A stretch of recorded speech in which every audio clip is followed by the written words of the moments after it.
They toasted with champagne as the family business changed hands. Completely unaware that Grandpa had entrusted me with his most valuable assets hidden in plain sight. By Monday morning, they discovered that they had sold nothing but an empty shell. Before we jump back in, tell us where you're tuning in from.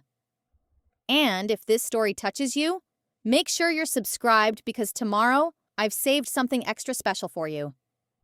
When my grandfather, John Harris, passed away 3 months ago, the entire family gathered at his sprawling farmhouse in Oakidge Valley. The same farmhouse where I'd spent countless summers learning the intricate details of Harris Agricultural Supply. The business my grandfather had built from nothing over 60 years. Growing up, I was always the quiet one, the bookish granddaughter who seemed more interested in ledgers than the glamorous lives my cousins pursued in the city. While they visited occasionally for holiday gatherings, I spent weekends and summers working alongside Grandpa Sam, absorbing everything about the regional agricultural supply business that had become the backbone of our rural community. "You have a mind for this, Victoria," Grandpa would say as I meticulously organized inventory systems or suggested improvements to delivery routes. "You see patterns where others just see numbers?" My cousins Ryan and Melissa, along with my Uncle Jack, tolerated what they saw as my quaint fascination with Grandpa's old-fashioned business. They never bothered to understand the complex network of relationships with farmers across 3 states, the carefully negotiated supplier contracts, or the land holdings strategically acquired over decades. During the reading of the will, everyone appeared shocked when Grandpa Sam named me Victoria Harris as the primary inheritor of Harris Agricultural Supply. The business had grown to include 5 locations, substantial real estate holdings, and contracts with nearly every major farm within a 100-mile radius. My cousins sat stunned as the lawyer detailed my majority stake in the company. Uncle Jack's face turned an alarming shade of red. "This is ridiculous," he sputtered once the lawyer finished. "Victoria knows nothing about running a business of this scale. She's just a girl who helped with bookkeeping." His dismissal stung, but I remained silent. Grandpa's attorney, Mr. Bennett, continued reading, explaining that a board of directors would be established with family members, including Uncle Jack, Ryan, and Melissa, each receiving minority shares in board positions. John believed in family governance. Mr. Bennett explained, adjusting his glasses. He wanted Harris Agricultural Supply to remain a family enterprise with Victoria at the helm. I watched my cousins exchange glances across the room. Ryan, who'd failed at 3 startup ventures in the city, was already calculating his potential payout.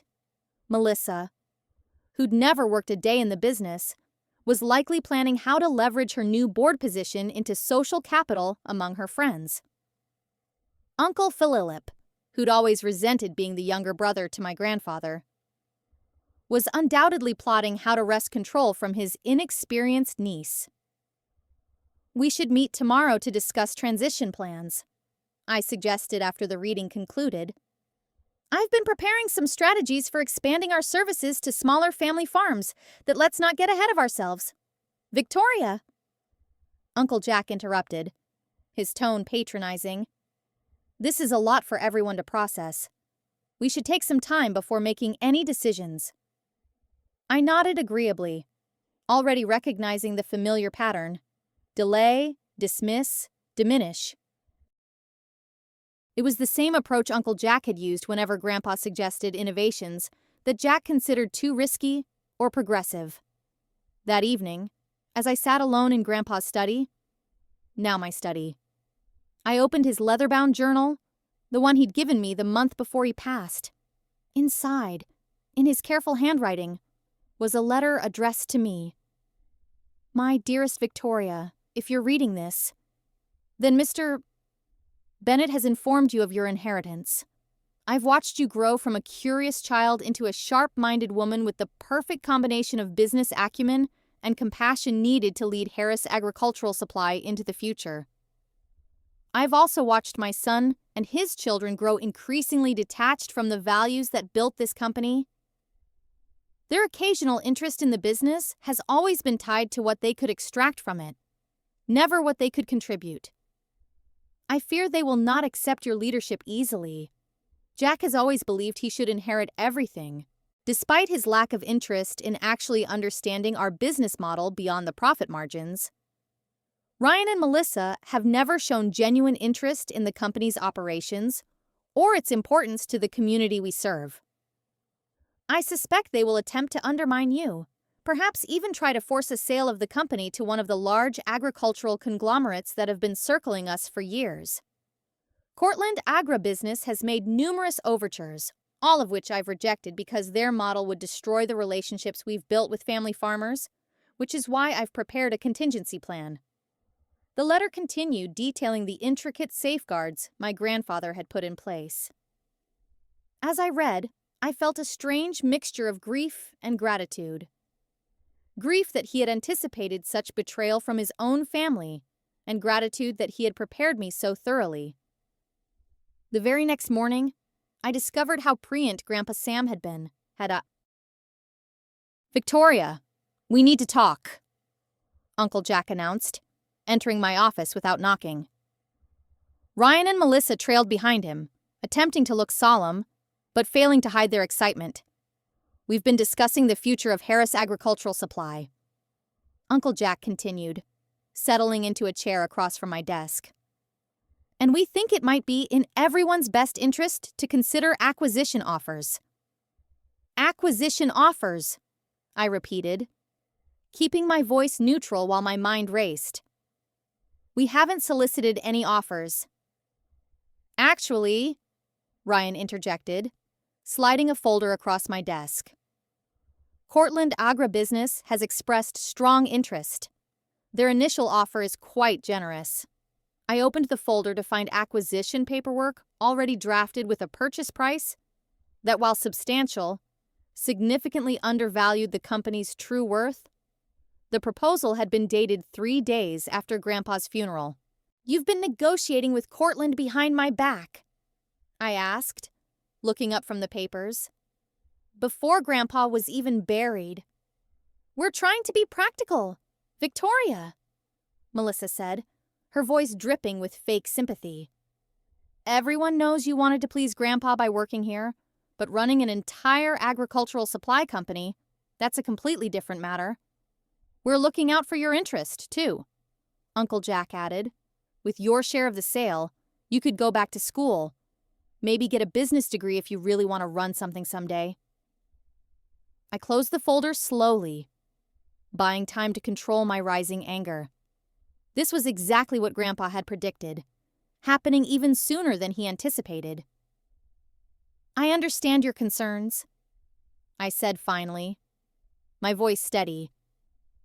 "But I need time to review the offer properly. This isn't a decision to rush into." "Of course," Uncle Jack said, not bothering to hide his relief. "Take the weekend." "We've scheduled a meeting with Cortland's representatives for Monday morning.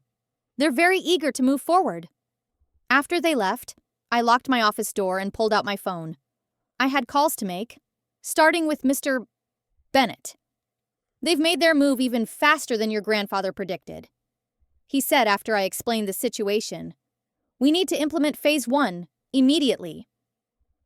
"I agree," I replied, pulling out the key Grandpa had given me, the one that opened the hidden safe behind his old farming awards. "I'll meet you at your office in an hour with the documents." As I hung up, my phone buzzed with a text from Ryan. "Just checking if you need help understanding any of the acquisition terms. Happy to walk you through the financials." I smiled at his condescension, typing back, "Thanks. I'll let you know if I have questions." Trying to process everything right now, he'd interpret it as the hesitant response of an overwhelmed young woman, not as the calculated calm of someone who had been preparing for this moment for years.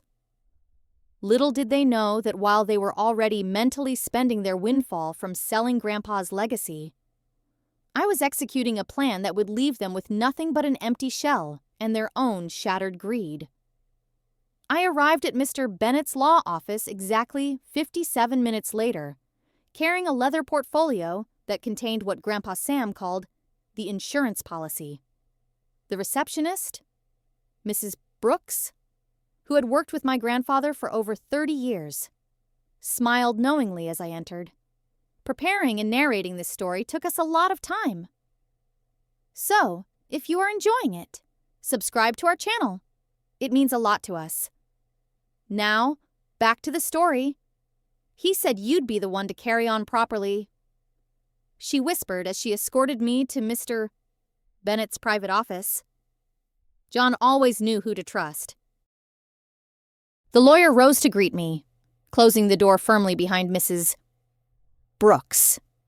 Victoria. I've started the preparations as John instructed. How are you holding up better than they think? I replied, placing the portfolio on his desk. They believe I'm some naive bookkeeper who can be intimidated into selling. Mr. Bennett chuckled, opening the portfolio to reveal the documents inside. Your family has severely underestimated you. That was always John's greatest advantage. 2. Being underestimated. What my relatives never bothered to learn was that my bookish nature had earned me a double major in agricultural business management and corporate law from Cornell University. The summers I spent with Grandpa weren't just sentimental visits. They were carefully structured apprenticeships. While my cousin saw me filing papers and organizing inventory, I was actually learning every aspect of the business, from negotiating supplier contracts to understanding the complex land management strategies that made Harris Agricultural Supply so valuable. John left specific instructions, Mr. Bennett said, pulling out another folder from his desk. He anticipated that Jack would try to orchestrate a sale if given any authority. That's why he structured your inheritance the way he did. He spread out a diagram showing the true corporate structure of Harris Agricultural Supply. What appeared on paper as a single-family business was actually a carefully constructed network of separate legal entities, each one holding different key assets. The company they're trying to sell to Cortland, Harris Agricultural Supply, Inkier, is essentially just the operational shell. Mr. Bennett explained. The most valuable assets, the land holdings, the water rights, the equipment, and the exclusive supplier contracts are all held by separate entities that John quietly transferred to you over the past 5 years. I nodded, remembering the legal homework Grandpa had me complete on my visits. The annual gifting program. Exactly. Each birthday, Christmas, and graduation, while your cousins received checks, you received shares in these separate entities. By the time John passed, you had complete ownership of Harris Holdings. I'll see Oakage Valley Properties and Heartland Supplier Network, the companies that actually own everything of value.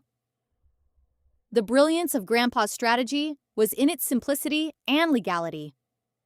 Everything had been properly documented, taxes paid, transfers recorded. Nothing could be challenged as improper or underhanded. But they don't know this. I asked, although I already knew the answer. Jack never bothered to understand the corporate structure. Mr. Bennett confirmed. He saw the board position as a status symbol, not a responsibility. He signed the annual reports without reading them. Your cousins are even more oblivious. What struck me most was not my family's greed. I had long ago accepted that reality, but their lack of curiosity. They never wondered why Grandpa's business thrived while similar operations failed during the agricultural crisis. 5 years ago, they never questioned how he managed to secure exclusive contracts with suppliers when larger corporations couldn't. They simply assumed it was luck or some old-school relationship building. They never realized it was strategic brilliance. What about the employees, I asked, thinking of the loyal team who had worked alongside my grandfather for decades. John took care of them, too, Mr. Bennett assured me, pulling out another document. Key personnel have already been transferred to Heartland Operations, another entity under your control. The remaining staff have guaranteed positions and transition bonuses waiting. This was the grandfather I knew, thorough, fair, and always 3 steps ahead. While cultivating his image as a simple, old-fashioned businessman, he had built a sophisticated enterprise designed to withstand precisely this type of family betrayal. So, when Cortland purchases Harris Agricultural Supply, I began, they'll get the name the Flagship Store Building, which is actually leased, not owned, and a customer list that's practically worthless without the supplier relationships. Mr. Bennett finished, a hint of satisfaction in his voice. They're corporate raiders. Victoria, they've done this to family businesses across the Midwest. Your grandfather made sure they wouldn't do it to his legacy. I pulled out my phone, checking the time. Uncle Jack texted while I was driving over. They've moved up the meeting with Cortland to tomorrow afternoon. Apparently, the buyers are eager to finalize terms. Mr. Donovan raised an eyebrow. Faster than we anticipated. Are you ready for Phase 2? I've been ready for years, I replied, thinking of all those late nights studying corporate structuring with Grandpa. The weekends spent visiting remote properties that were far more valuable than they appeared. The careful introductions to key suppliers and industry contacts who knew to contact me, not fill a leap, when critical decisions needed to be made. My phone buzzed again, a group text from Melissa to the family. Celebrating our new beginnings tonight? Drinks at Westfield Club at 8, bringing the champagne. I showed Mr. Bennett, who shook his head slowly. They're celebrating before the deal is even finalized. Typical, I said, tucking the phone away. Ryan's probably already put a down payment on a new sports car. Will you attend their celebration? He asked, gathering the documents into a secure file. I considered the question. Part of me wanted to avoid their premature victory party. Another part, the strategic part Grandpa had nurtured, knew the value of information. Yes, I decided I need to understand exactly what they've promised Cortland. Besides, they'll expect the overwhelmed, intimidated version of me to make an appearance. Just like John taught you? Mr. Bennett nodded approvingly. Keep your competition comfortable until the moment you're ready to move. As I prepared to leave, Mr. Donovan handed me one last envelope. John left this for you. He said to give it to you when the plan was in motion. Inside was a simple handwritten note and a small key. The note read, "The vault in the study floor contains everything else you'll need. They never knew it existed because they never bothered to look beyond the surface, just like they never saw your true potential. I'm proud of you, Victoria, Grandpa. He record I inherited Grandpa's business, but my family sold it. They had no idea. Grandpa had a backup plan. Soft piano music fades in. They toasted with champagne as the family business changed hands, completely unaware that Grandpa had entrusted me with his most valuable assets, hidden in plain sight. By Monday morning, they'd discover that they had sold nothing but an empty shell. The Westfield Club exuded old money and exclusivity, everything my grandfather had deliberately avoided despite his success. As I handed my car keys to the valet, I could already see my family through the large windows of the private dining room, glasses raised in celebration. Uncle Jack's booming laugh carried across the parking lot. Taking a deep breath, I smoothed my modest navy dress and prepared to play my role. Victoria, you made it, Melissa exclaimed as I entered, her enthusiasm clearly amplified by the champagne she'd already consumed. She air-kissed near my cheek, the scent of expensive perfume overwhelming. We weren't sure you'd come. I wouldn't miss a family gathering, I replied quietly. Accepting a glass of champagne I had no intention of drinking. The private room buzzed with energy. Uncle Jack held court at the head of the table, surrounded by not just family, but several people I recognized as his country. Club friends, wealthy locals who had always treated Grandpa with a mixture of respect and condescension. They had never understood how a simple farm supplier had managed to build more wealth than their inherited fortunes. "Here she is," Uncle Jack announced, gesturing grandly in my direction. "The reluctant heiress, who's wisely decided to let the professionals take over." Polite laughter rippled through the group. I forced a small smile, not correcting his presumption. "Victoria." Ryan approached, lowering his voice in what he probably thought was a compassionate tone. "No hard feelings about the sale. Right. Grandpa meant well. But this is really for the best. You're just starting out.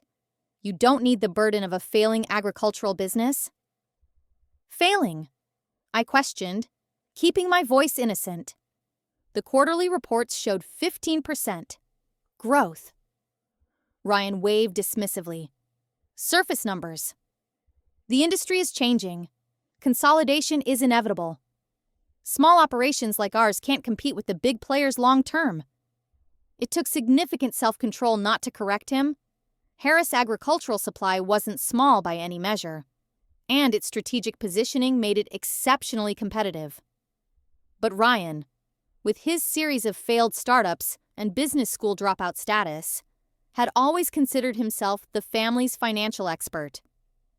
"I suppose you understand these things better than I do?" I conceded, feeding his ego while mentally cataloging another example of his dismissive attitude. Throughout the evening, I moved quietly among the guests, listening more than speaking. Each conversation revealed another layer of their betrayal, not just to me, but to Grandpa's legacy and vision.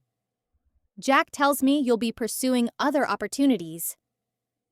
"Mrs. Harrington, a longtime family friend," said sympathetically as we stood near the dessert table. "Such a shame your grandfather didn't see that the business needed more experienced leadership." "He was a man of tradition," I replied noncommittally. "Well, tradition doesn't grow businesses," she said, patting my arm condescendingly. "Philip has such exciting plans for his share of the proceeds. A venture capital fund. I understand." I nodded, adding this information to my mental file. So, Uncle Jack wasn't just selling out of resentment. He had specific plans for reinventing himself as a venture capitalist. How predictable. Across the room, Melissa was showing off preliminary designs for a boutique she planned to open in the city. "It's always been my dream," she gushed to her friends. "Curated fashion for the discerning client. The sale is basically perfect timing." I excused myself to use the restroom, using the moment of privacy to document these revelations in the Notes app on my phone. Each family member's plans for spending their windfall provided additional evidence of their motives. Evidence that could prove useful if they attempted to challenge what was coming. When I returned, I noticed Uncle Jack and two men in expensive suits had moved to a corner table. I recognized one as Daniel Walker, Cortland Agribusiness's Regional Acquisition Director. The other, based on photos I'd researched, was likely Robert Kessler, their legal counsel. "Victoria," Uncle Jack called, waving me over. "These gentlemen from Cortland wanted to meet you." I approached with deliberate hesitancy, maintaining my facade of uncertainty. "Miss Harris." Walsh extended his hand. "A pleasure to meet you.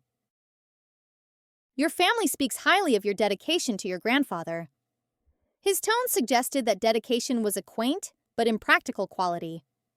Something to be admired in theory, but dismissed in practice. "Mr. Walsh," I acknowledged, shaking his hand with a grip that was purposefully weaker than my usual. "I understand you're interested in our company." "Very much so." He confirmed Cortland has been admiring Harris Agricultural Supply for some time. Your grandfather built something special. But in today's market, scale is everything. Integrating with our operations will allow his legacy to continue within a more sustainable structure. The corporate doublespeak was impressive. Integrating meant dismantling. Sustainable structure meant laying off most of the employees and extracting all possible value before discarding what remained. I see, I murmured, looking down as if processing this wisdom. And the community relationships, the family farms that depend on our flexible credit terms? Walsh and Kessler exchanged a quick glance that confirmed everything I needed to know. We'll certainly honor existing contracts, Walsh said smoothly. As they come up for renewal, we'll evaluate each relationship based on our standard metrics. Translation: they'd squeeze every small farmer until they either went bankrupt or sold to larger agricultural corporations, likely Cortland's other subsidiaries. That's reassuring. I lied, noting Uncle Jack's impatient expression. He clearly feared I might raise objections that could complicate his payday. Victoria is still processing everything, he interjected, placing a hand on my shoulder in a gesture that appeared supportive but felt controlling. She's understandably emotional about changes to her grandfather's company. Completely understandable. Walsh nodded with practiced sympathy. Family businesses involve deep emotional connections. That's why we structure our acquisitions to honor the founding vision while adapting to market realities. More elegant deception. I'd researched Cortland thoroughly. They had a well-documented history of acquiring family businesses with promises of preserving their legacy, then systematically dismantling everything that made them special. We're looking forward to tomorrow's meeting, Kessler added. Just a few more details to finalize and everyone can move forward with their exciting new chapters. Uncle Jack beamed. We're all eager to conclude matters efficiently. I forced a weak smile. It's certainly happening very quickly. The best deals often do. Walsh replied with practiced charm. When there's genuine alignment of interests, things just fall into place. The only genuine alignment was between their predatory acquisition strategy and my family's greed.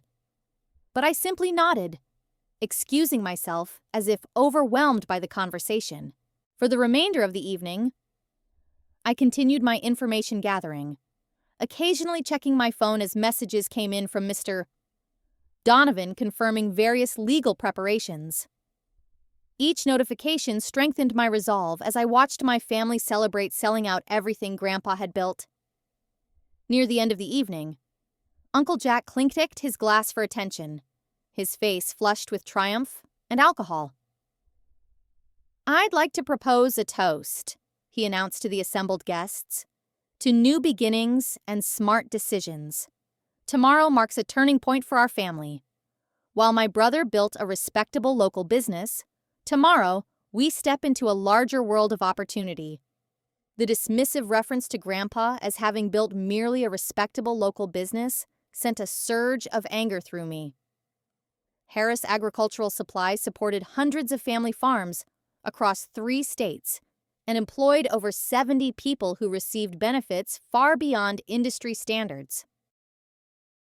And a special thanks to Victoria, Uncle Jack continued, raising his glass in my direction, for recognizing that some legacies are best honored by knowing when to let go.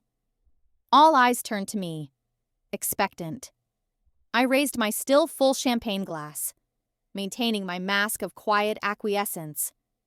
To Grandpa, I said simply, letting them interpret my brevity as emotional constraint rather than simmering determination. As glasses clinked around the room, my phone vibrated with a message from Mrs. Brooks, the longtime receptionist. Found the files you requested in the old storage room? Everything exactly where your grandfather said it would be. All digitized and secured as instructed. Another piece falling into place. I excused myself shortly after, claiming tiredness. As I waited for the valet to bring my car, Ryan joined me outside. You're doing the right thing, Vic, he said, using the childhood nickname I'd always disliked. This deal is the best outcome for everyone. I'm sure you believe that, I replied, keeping my tone neutral. Look, I know it seems fast, but that's business when opportunity knocks and all that. He rocked on his heels, already mentally spending his share. I'm thinking of investing in a tech startup. Maybe you'd want to come work with me. Something fresh away from all the boring agricultural stuff.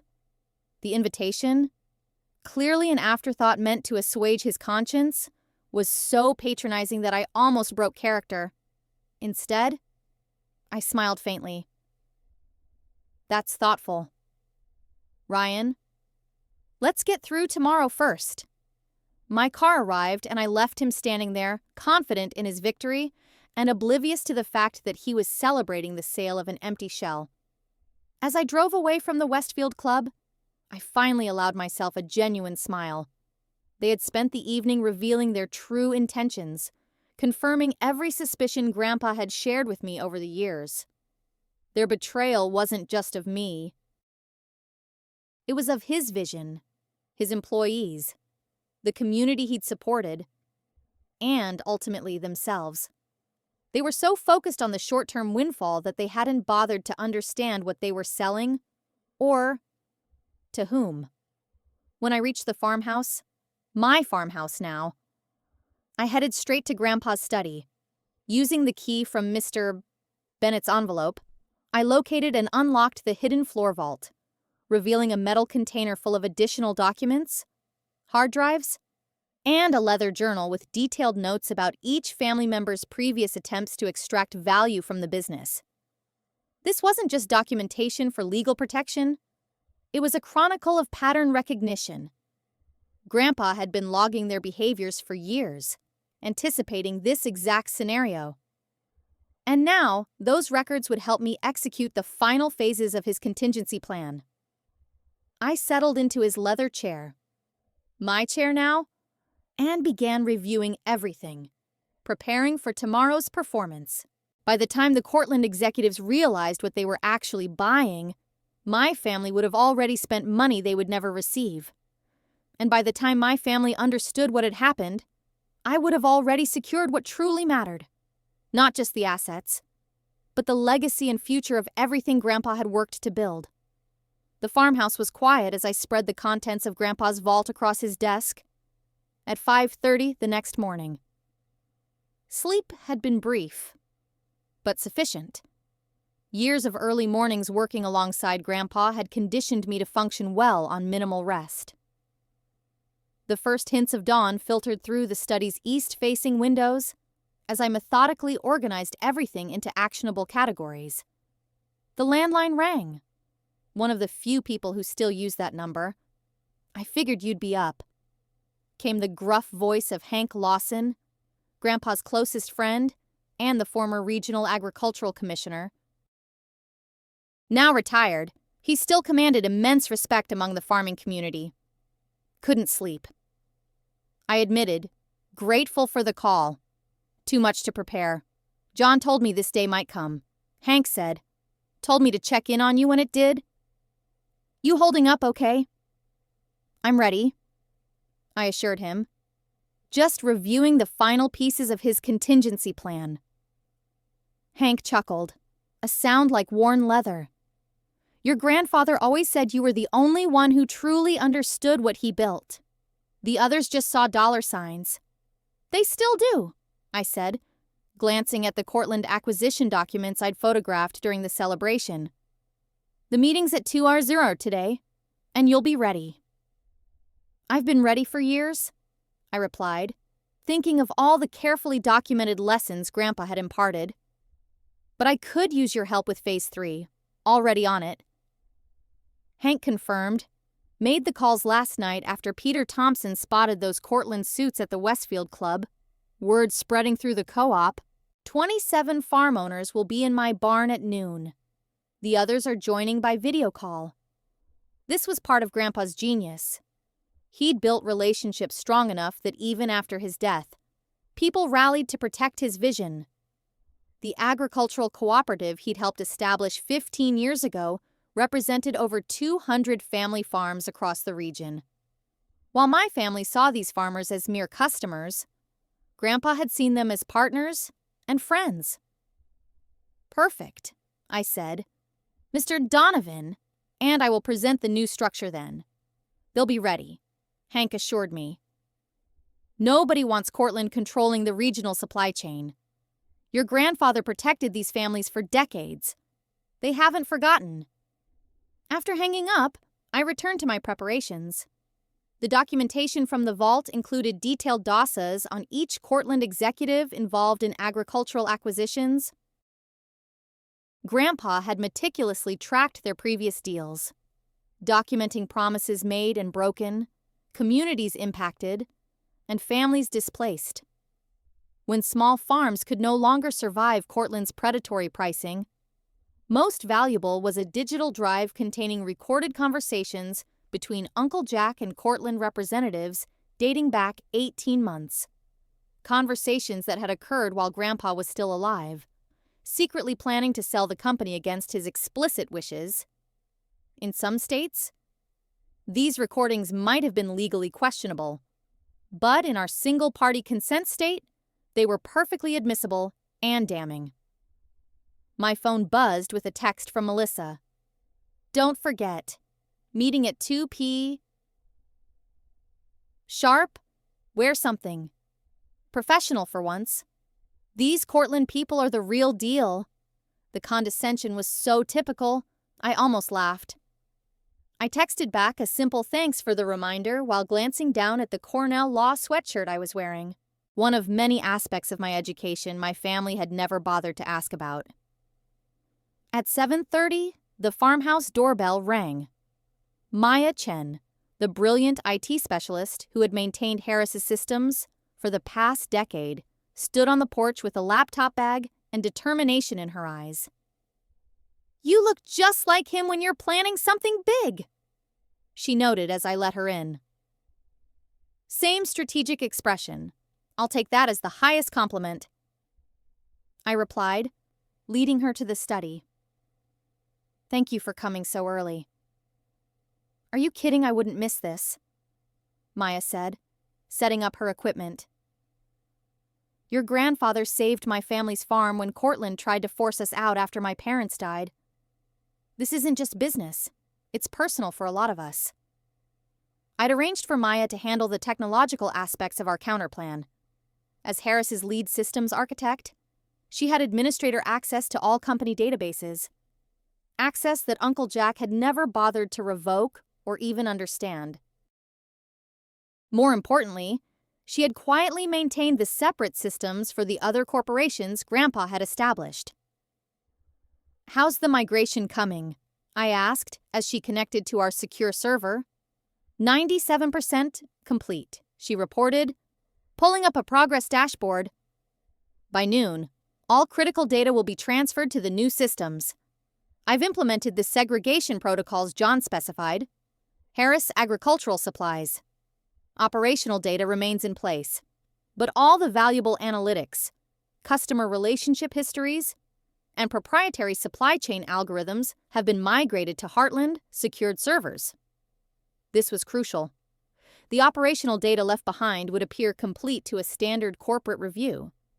But without the proprietary systems and relationship histories Grandpa had developed over decades, it was just basic transaction information, worthless for Cortland's typical acquisition strategy of data mining and customer relationship exploitation. "What about the domain controls I asked transitioned last night?" Maya confirmed. "Email continuity appears unchanged, but all new communications are being archived on our secure servers, not the legacy system Cortland will acquire." I nodded appreciatively. "And they won't detect this." Maya smiled confidently. "Not unless they have someone better than me. The remaining shell is fully functional. It just doesn't contain anything of real value." While Maya continued her work, I received a call from Teresa Guzman, Harris Long Irving HR Director, who had become our de facto Chief of Staff. "Victoria, I finished the employee transition briefings," she reported. "All key personnel have been individually informed of their new positions with Heartland. They've signed the confidentiality agreements and received their retention bonuses. How are they taking it? I asked, genuinely concerned about the team's morale. Relieved, Teresa said firmly. No one wanted to work under Cortland. Their reputation for post-acquisition layoffs is well known. Knowing they have secure positions with improved benefits has actually boosted morale significantly. This had been one of Grandpa's primary concerns, protecting the people who had helped build his company. The restructuring ensured that valuable employees would continue their work under the new entities, while those few who remained with the shell company would receive generous severance packages once Cortland inevitably downsized. And the timing works, I confirmed perfectly. Teresa assured me official transfer notices will be delivered to their Harris email accounts at 3:15 today, approximately 1 hour after your meeting with Cortland begins. By then, the acquisition agreement will likely be signed, making it Cortland's problem, not yours. Another piece successfully in place. I thanked Teresa and turned my attention to the financial aspects of our plan. Lindsay Smith, our chief financial officer and one of Grandpa's most trusted advisors, arrived next. In her 60s, with a non-nonsense demeanor, she had managed Harris' increasingly complex finances for over 20 years. Uncle Philip had tried to force her into early retirement multiple times, never succeeding and never understanding that her loyalty was to the company's mission, not to him. The account transitions are complete, she reported, setting her briefcase on the desk. All supplier payment protocols now route through Heartland systems. The Harris accounts retain exactly the minimum operating capital required by the corporate bylaws. Not a penny more. And the outstanding receivables I asked redirected as of midnight, Lindsay confirmed. New customer payments now flow to Heartland accounts. The shell company will show healthy financial statements based on historical performance. But the actual cash flow has already been diverted. This was perhaps the most elegant aspect of Grandpa's plan. The company's financial statements, which Cortland had undoubtedly reviewed, showed a profitable enterprise with strong cash flow. What they couldn't see was that this cash flow had already been legally redirected to the new entities through a complex but entirely legitimate restructuring that exploited contract clauses my family had never bothered to read. Cortland's due diligence team didn't catch this. I asked, though I already knew the answer. Lindsay's smile was sharp. Your uncle provided them with the quarterly reports he receives as a board member. Those reports show consolidated results that include all entities under the Harris umbrella. He never understood that the healthy profits he was so eager to sell come primarily from operations and assets that are no longer part of the shell company they're acquiring. By mid-morning, Mr. Bennett arrived with the final legal documents prepared. We gathered in the kitchen, a team of loyal experts who had recognized Grandpa's vision long before I had. The transfer documents are complete, Mr. Bennett announced, spreading papers across the large farmhouse table. Heartland Supplier Network has now formally acquired the exclusive distribution rights from all major agricultural suppliers. Harris Agricultural Supply is now legally just a retail operation with no guaranteed inventory sources. And the real estate I asked. Oak Ridge Valley Properties now officially owns all land and buildings except the flagship store, which remains on a month-to-month lease that can be terminated with 30 days' notice. Mr. Donovan confirmed. We've also transferred all equipment leases to Harris Holdings, LLC. The shell company now technically leases its equipment from your holding company at rates that will quickly become unsustainable once the revenue streams dry up. Maya looked up from her laptop. What about the non-compete clauses? Won't those prevent us from operating the new entities in direct competition? Mr. Bennett smiled. That's the beauty of John's foresight. The non-compete clauses in the standard acquisition agreement only apply to Harris Agricultural Supply, Inc. and its officers. They don't restrict other entities or individuals not named in the agreement, meaning I'm free to operate the new companies in direct competition. I concluded. Precisely. Mr. Donovan nodded. And since you're selling your shares as part of the transaction, you won't be bound by the officer restrictions either. As noon approached, we finalized our preparations. I changed into a modest but professional gray suit, one that would meet Melissa's expectations of looking professional while not drawing undue attention. The understated pearl earrings Grandpa had given me for my law school graduation completed the look of someone taking an important meeting seriously, but not someone prepared for corporate warfare. Before leaving for Hank's barn to meet with the co-op members, I took one final moment in Grandpa's study. His photograph watched over the room. Not the formal portrait that hung in the company headquarters, but a candid shot of him standing in a field at sunrise. His expression reflective, but determined. I won't let them dismantle what you built, I promised quietly. By this evening, they'll understand exactly what they've done. With that pledge, I gathered the essential documents and headed out to rally our most important allies, the farmers, who formed the true foundation of Harris Agricultural Supply's success. Hank's barn had been transformed from an agricultural storage space into an impromptu meeting hall. Hand-built wooden benches arranged in a semicircle faced a projection screen rigged against hay bales. Farmers in work and caps filled the space, some still with soil on their boots from morning chores. These weren't corporate executives or venture capitalists. They were the backbone of our rural economy, people who understood the value of hard work and handshake agreements. As I walked down the center aisle, conversations quieted. Many of these faces I'd known my entire life. Men and women who had watched me grow up, who had taught me to drive tractors and identify crop diseases long before I learned corporate law. Their expressions ranged from curious to concerned, but not one showed the condescension I'd grown accustomed to from my family. "Victoria's here," Hank announced unnecessarily, his weathered hand gesturing me forward. On a folding table near the makeshift stage sat an old-fashioned speakerphone connected to a conference line for those who couldn't attend in person. "Thank you all for coming on such short notice," I began, my voice stronger than I had anticipated. "As many of you have heard, my family is finalizing the sale of Harris Agricultural Supply to Cortland. Agribusiness this afternoon." Murmurs of displeasure rippled through the audience. Cortland's reputation had preceded them.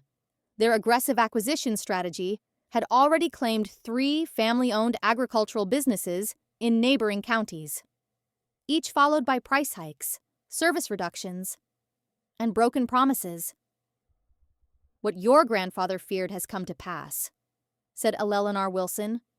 "No relation, a third-generation wheat farmer."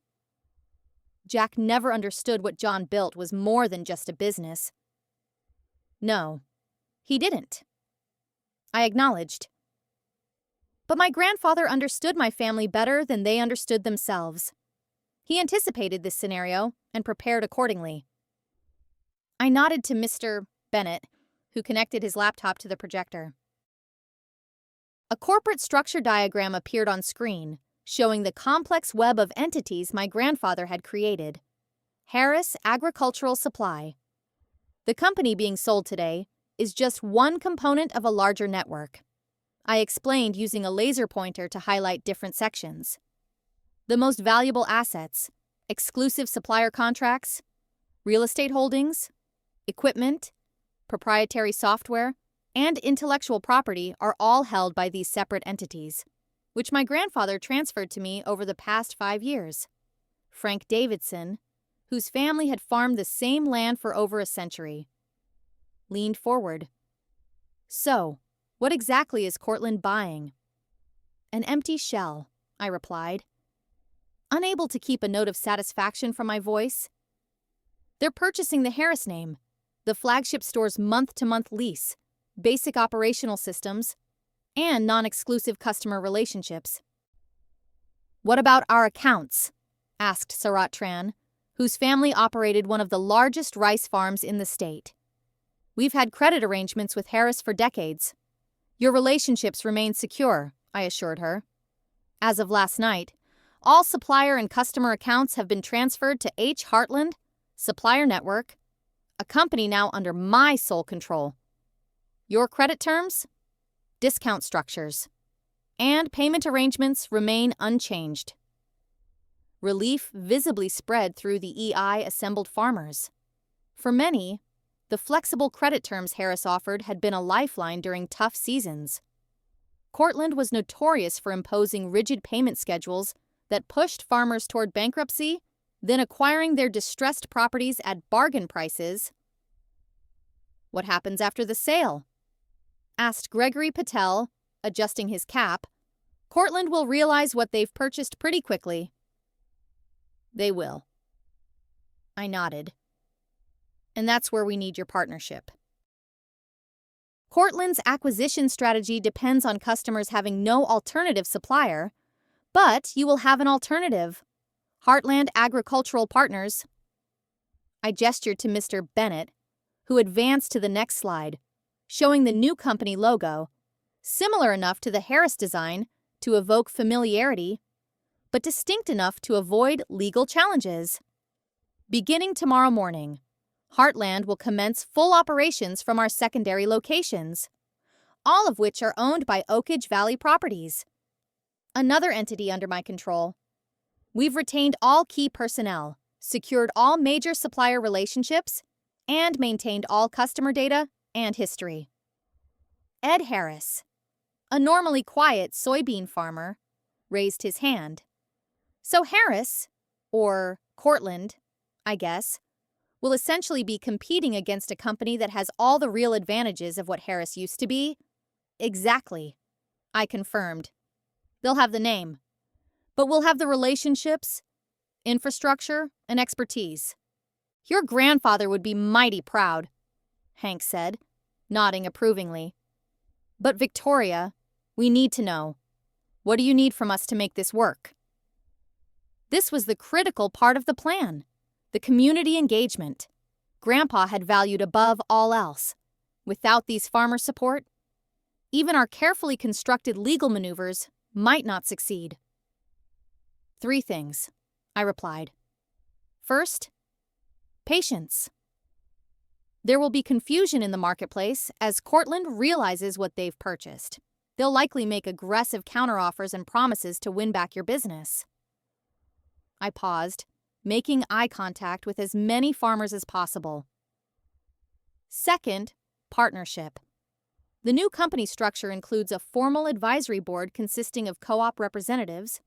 You'll have a direct voice in major decisions affecting the agricultural community, something Cortland would never offer. Approving nods circulated through the barn. This kind of genuine input was rare in an industry increasingly dominated by corporate conglomerates. "And third," prompted Eleanor, "spread the word." I said, simply let other farmers know they have a choice, that they don't have to accept Cortland's terms or watch another local business be dismantled for corporate profit. The discussion continued for another hour as we addressed specific concerns and finalized transition plans. By the time we concluded, a new sense of purpose had replaced the initial anxiety. These weren't just customers. They were partners in preserving something essential to our community's future. As the meeting dispersed, Hank approached with Frank Davidson and Eleanor Wilson. "We've been talking," Hank said, gesturing to the small group of senior farmers. "We'd like to make a statement of our own today." "What kind of statement?" I asked, intrigued. Frank smiled, the expression transforming his weathered face. "We thought we might pay a visit to Harris headquarters around, say, 2:30, just when your family's meeting with Cortland should be wrapping up." Eleanor nodded.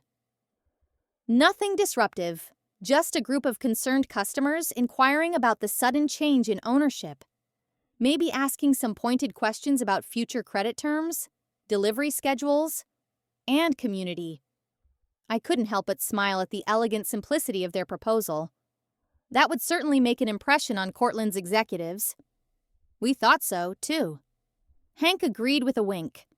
They should understand exactly what they're walking into. After leaving the barn meeting, I had just enough time to return to the farmhouse and prepare for the upcoming confrontation. Mr. Bennett accompanied me, reviewing final details for the afternoon's performance. Remember, he counseled as we pulled into the driveway. The key is to maintain your composure no matter what happens. Your family in Cortland will likely become quite agitated when they realize the situation. I've been practicing my surprised face. I assured him wryly. I want to appear appropriately shocked when Uncle Jack realizes what he's actually sold. Inside, I changed from my modest suit into an even more deliberately understated outfit. A simple blue blouse and gray skirt that matched my family's perception of me as unsophisticated in business matters. I removed my pearl earrings in favor of small silver studs that had belonged to my grandmother. The transformation was subtle, but effective, presenting exactly the image of the overwhelmed granddaughter they expected to see. My phone buzzed with messages from both Ryan and Melissa, each reminding me not to be late and to let Uncle Jack handle the talking. I responded with appropriately meek acknowledgments, further reinforcing their misperceptions. At 1:15, I received a call from Maya. Final systems transition complete, she reported. All critical data has been migrated, and the automated email notifications are scheduled for 3:15. Once those deploy, everyone will understand exactly which company they're actually working for. Perfect timing. I confirmed. Have you received any inquiries from Cortland's technical team? Just routine access requests, Maya replied. They're planning a systems review next week. They'll have full access to exactly what we want them to see, and nothing more. As I prepared to leave, Teresa called with one final update. The new business cards and letterhead have been delivered to all secondary locations. Signage teams are standing by to rebrand as soon as you give the word. We can be fully operational as Heartland by opening time tomorrow. The pieces were all in place. I gathered the documents I would need for the meeting, deliberately bringing only the standard shareholder materials my family would expect me to have. Nothing that would prematurely reveal our countermoves. Mr. Donovan watched me with an appraising eye as I collected my modest portfolio. You truly are John's granddaughter, he observed. I've never seen anyone so composed before walking into this kind of confrontation. Grandpa taught me that business isn't about emotional outbursts or dramatic gestures, I replied, checking my appearance one last time in the hallway mirror. It's about strategy, patience, and recognizing that sometimes the strongest position is the one your opponent doesn't see coming. At 1:30, I climbed into my practical sedan. Not the luxury vehicle my cousin Ryan drove, or the status symbol SUV Melissa preferred. This, too, was part of the image I had cultivated, the unassuming appearance that had allowed my family to underestimate me for so long. Ready for this? Mr. Donovan asked as we pulled away from the farmhouse. I thought about Grandpa, about his vision for the company, about the community that depended on the business he'd built. I thought about the years of dismissive comments from my family, their assumption that my dedication to learning the business was merely sentimentality rather than genuine commitment. I've been ready for years, I replied, a sense of calm determination settling over me. They just never bothered to notice. As we drove toward Harris headquarters, my phone lit up with a message from Uncle Philip. Meeting room is prepared. Cortland team arrived early, very eager to finalize terms. Try not to say anything that might complicate matters. I smiled at his continuing condescension, typing back a deliberately timid response. On my way, just feeling a little overwhelmed by everything. His reply came quickly, perfectly normal. Just follow my lead. This is the best outcome for everyone. For everyone except Cortland and my family, I murmured to myself as we pulled into the headquarters parking lot. The Cortland executives' luxury cars were already there, along with Uncle Jack's Mercedes and the sports car Ryan had recently leased in anticipation of his windfall. I took a deep breath, centering myself for the performance ahead. In less than 2 hours, everything would change.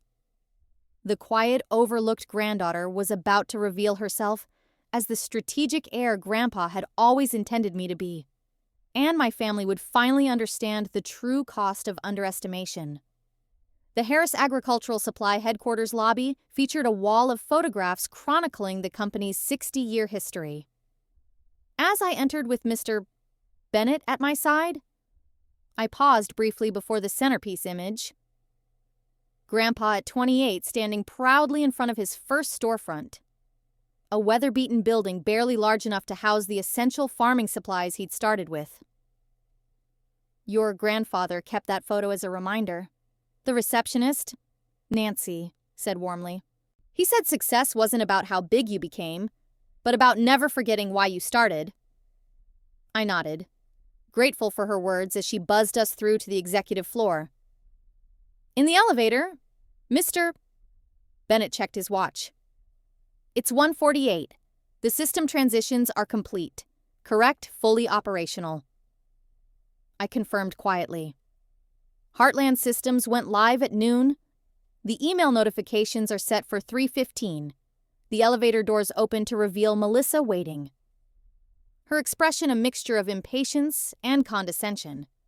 She wore an expensive designer suit that seemed excessive for a small-town business meeting, clearly dressed to impress the Cortland executives. Finally, she said, checking her watch. You're cutting it close. Everyone's already in the boardroom. She lowered her voice, scanning my modest outfit with poorly concealed disapproval. Couldn't you have worn something more impressive? These Cortland people are serious business people. This seemed appropriate, I replied mildly, allowing a hint of nervousness to show through. I didn't want to appear pretentious. Melissa sighed dramatically. Well, it's too late now. Just try to look confident even if you don't feel it. And remember, let Uncle Philalip handle the negotiations. Of course. I agreed, following her down the hallway. Mr. Bennett walked beside me, his briefcase containing the only documentation that mattered, the proof that the transactions about to occur would be binding, despite their fundamental misunderstandings. The Harris boardroom featured floor-to-ceiling windows overlooking fertile farmland that stretched to the horizon. Grandpa had designed it this way deliberately, ensuring that even the most corporate discussions would occur with a clear view of the agricultural foundation that supported everything. Conversation stopped as we entered. Uncle Philalip stood at the head of the table, flanked by the Cortland executives I'd met at the celebration dinner. Ryan sat nearby, already looking bored with the proceedings despite their life-changing implications. 2 Cortland attorneys and their financial officer occupied the other side of the table, laptops open and documents spread before them. Victoria, there you are, Uncle Jack said with forced joviality. We were just discussing the transition timeline with our new partners. I noted his choice of words.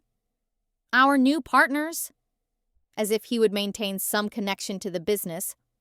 After the sale, Cortland's CEO, Walsh, offered no correction to this fantasy.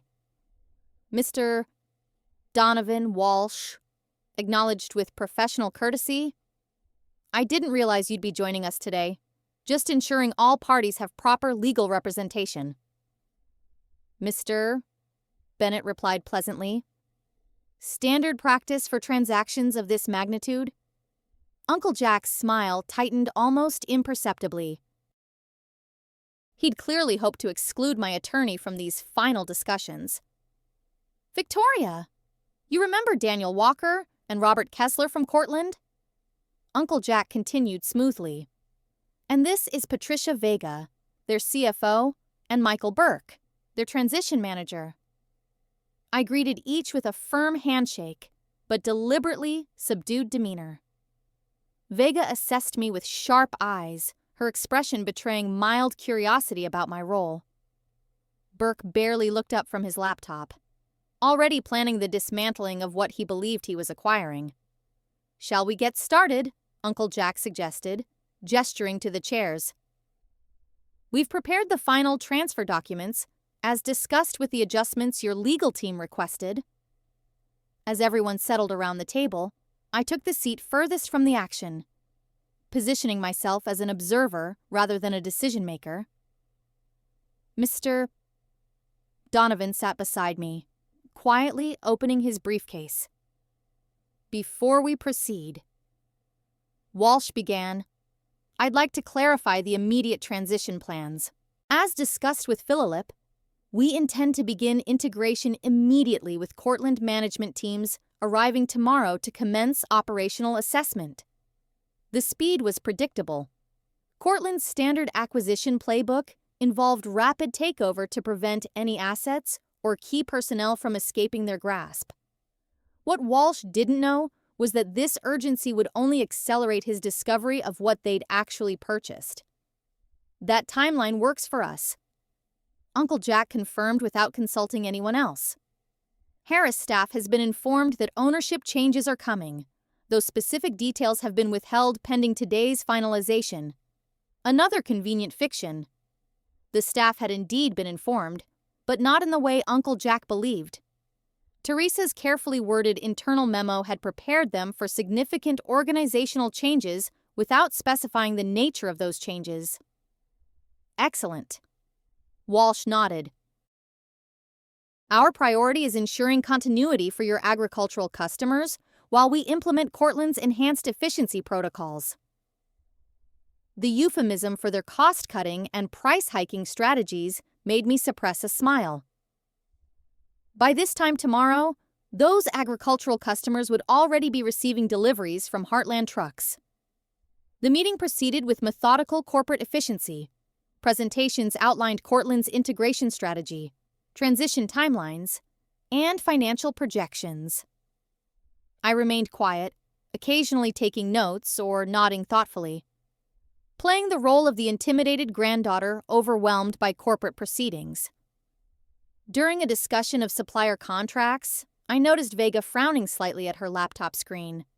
"These exclusive supply arrangements," she said, looking up at Uncle Jack, "they transfer with the company, correct?"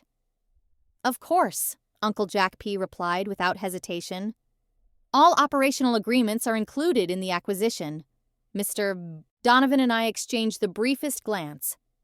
Uncle Jack was making promises he couldn't keep, promises about assets he didn't control. Walsh turned to me directly for the first time. "Victoria, as someone who worked closely with your grandfather, you must have insight into these supplier relationships. Any concerns about transition issues we should address?" The question presented a delicate moment. My first opportunity to plant seeds of doubt without revealing our full strategy. Grandpa always emphasized the personal nature of our supplier partnerships. I replied carefully. Many were built on decades of mutual trust. I'm sure they'll be interested to understand Cortland's approach to these relationships. Walsh nodded as if receiving valuable but ultimately inconsequential advice. "We value those relationships and intend to maintain them perhaps with more formalized structures." The discussion returned to financial details with Ryan occasionally interjecting questions about the payment schedule. His eagerness to receive his share was barely concealed. His attention focused entirely on when funds would be dispersed rather than what was actually being sold. At 2:30, as the meeting progressed to reviewing the final sales agreement, my phone vibrated silently in my pocket. A text from Hank. Delegation assembled in the parking lot. 28 farmers, and counting. Ready when you are. I suppressed a smile, imagining the scene unfolding outside. Pickup trucks and farm vehicles filling the visitor parking. Weathered farmers in work clothes preparing to make their presence known. The timing would be perfect.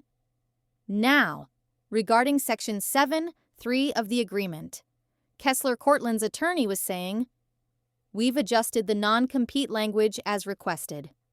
The clause now specifically prevents former Harris executives from establishing competing agricultural supply businesses within the region for a period of 5 years." That seems reasonable. Uncle Jack agreed without consulting me. Despite my status as the primary shareholder, Victoria won't be pursuing anything in this industry anyway. I allowed a flicker of discomfort to cross my face, as if bothered by having my future decided, but too intimidated to object.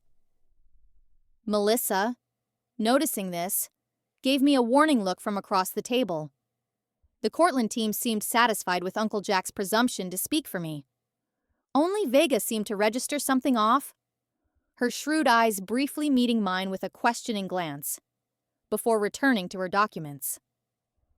As the meeting approached, the 3-hour mark, the final documents were arranged for signatures. My family's excitement was palpable. Uncle Jack straightening his tie repeatedly, Ryan checking his watch as if calculating how quickly he could reach the luxury car dealership, Melissa already texting friends about celebration plans. "We'll need signatures from all current shareholders," Kessler explained, passing document folders around the table. Philip as board chairman, Ryan and Melissa as minority shareholders. And, of course, Victoria as majority shareholder. The moment had arrived. I accepted my folder with appropriate solemnity, watching as my family eagerly began signing their copies without even a cursory review of the final terms. "Take your time. Victoria, Mr. Bennett advised loudly enough for everyone to hear. "These are significant documents deserving careful consideration." Uncle Jack barely concealed his annoyance. "Everything's in order. Victoria, the same terms we discussed yesterday." I nodded, opening the folder and slowly reviewing the first page with deliberate care. The clock on the wall read 2:55. In 20 minutes, the automated emails would deploy, revealing to every employee, supplier, and customer the true nature of today's transactions. "Victoria," Uncle Jack prompted, his patience visibly thinning. "We shouldn't keep our partners waiting. I just want to be thorough," I replied, turning to the next page with studied concentration. "Grandpa always said never to sign anything you haven't read completely." Ryan sighed dramatically. "It's a standard acquisition agreement. Vic, nothing complicated. If only he knew how wrong he was. Nothing about this agreement was standard and everything was complicated, specifically because of what the documents didn't include." At precisely 3G, NY's voice came through the intercom. "Excuse me, Mr. Harris, but there's a large group of agricultural customers in the lobby asking to speak with management about the ownership change. They seem quite insistent." Uncle Jack frowned, pressing the intercom button. "Tell them we're in an important meeting and will issue a formal statement tomorrow." "I tried, sir," Nancy replied, a hint of satisfaction in her voice that only I would recognize. "They've said they're not leaving until they speak with someone in authority about the future of their accounts." Walsh shifted uncomfortably. "Perhaps we should address their concerns. Customer retention is critical during ownership transitions. I'll handle it after we conclude here," Uncle Jack said dismissively. "Just some farmers worried about changes to their credit terms. Nothing that can't wait." I watched Walsh and Vega exchange glances. They had undoubtedly promised their board a smooth acquisition with minimal customer disruption. A lobby full of concerned farmers was not part of their projected scenario. The timing couldn't have been more perfect. As Hank had promised, the farmers were making sure Cortland understood exactly what they were walking into. A community that valued relationships over corporate efficiency, loyalty over profit margins, and, most importantly, a community that wouldn't simply accept new owners without questioning their intentions. "I've completed my review," I announced, picking up the pen with an air of finality. The Cortland executives leaned forward slightly, eager to conclude the transaction that they believed would secure their expansion into our agricultural region. Little did they know that their signatures would purchase nothing but an empty shell, while the true heart of Harris Agricultural Supply was already beating under a new name. I signed the document with a steady hand, the culmination of years of preparation hidden behind a facade of reluctant compliance. The moment my pen lifted from the final page, a sense of quiet satisfaction settled over me. Not triumph, but the calm certainty that comes from executing a perfectly orchestrated plan. "Excellent," Walsh said, collecting the signed documents with evident relief. "On behalf of Cortland Agribusiness, we're pleased to welcome Harris Agricultural Supply into our family of companies." Uncle Jack beamed, reaching across to shake Walsh's hand enthusiastically. "I know my brother's company will thrive under your progressive management." The carefully chosen phrase, "my brother's company rather than our family business," revealed once again how he had always viewed Harris Agricultural Supply, not as a legacy to protect, but as an asset to leverage. "Now, regarding those farmers in the lobby," Walsh continued, checking his watch. "Perhaps we should address them together. A unified front would demonstrate continuity during the transition." Before Uncle Jack could respond, the boardroom door opened. Nancy appeared with an apologetic expression that didn't quite reach her eyes. "I'm sorry to interrupt, but there's an urgent matter requiring immediate attention. We're just concluding here." Uncle Jack said dismissively, "Whatever it is can wait." "Actually, sir," Nancy continued, her gaze shifting briefly to me, "it's regarding the company email system. There seems to have been an automated message deployed to all employees, suppliers, and customers. Miss Vega's assistant just brought it to my attention." Vega immediately opened her laptop, fingers moving swiftly across the keyboard. "I'm not seeing anything." She stopped abruptly, her expression changing. "Wait, it just came through."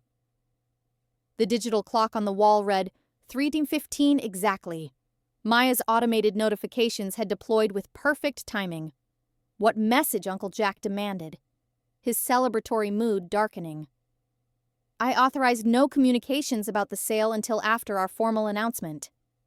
Vega turned her laptop so Walsh could see the screen. His confident expression faltered as he scanned the content.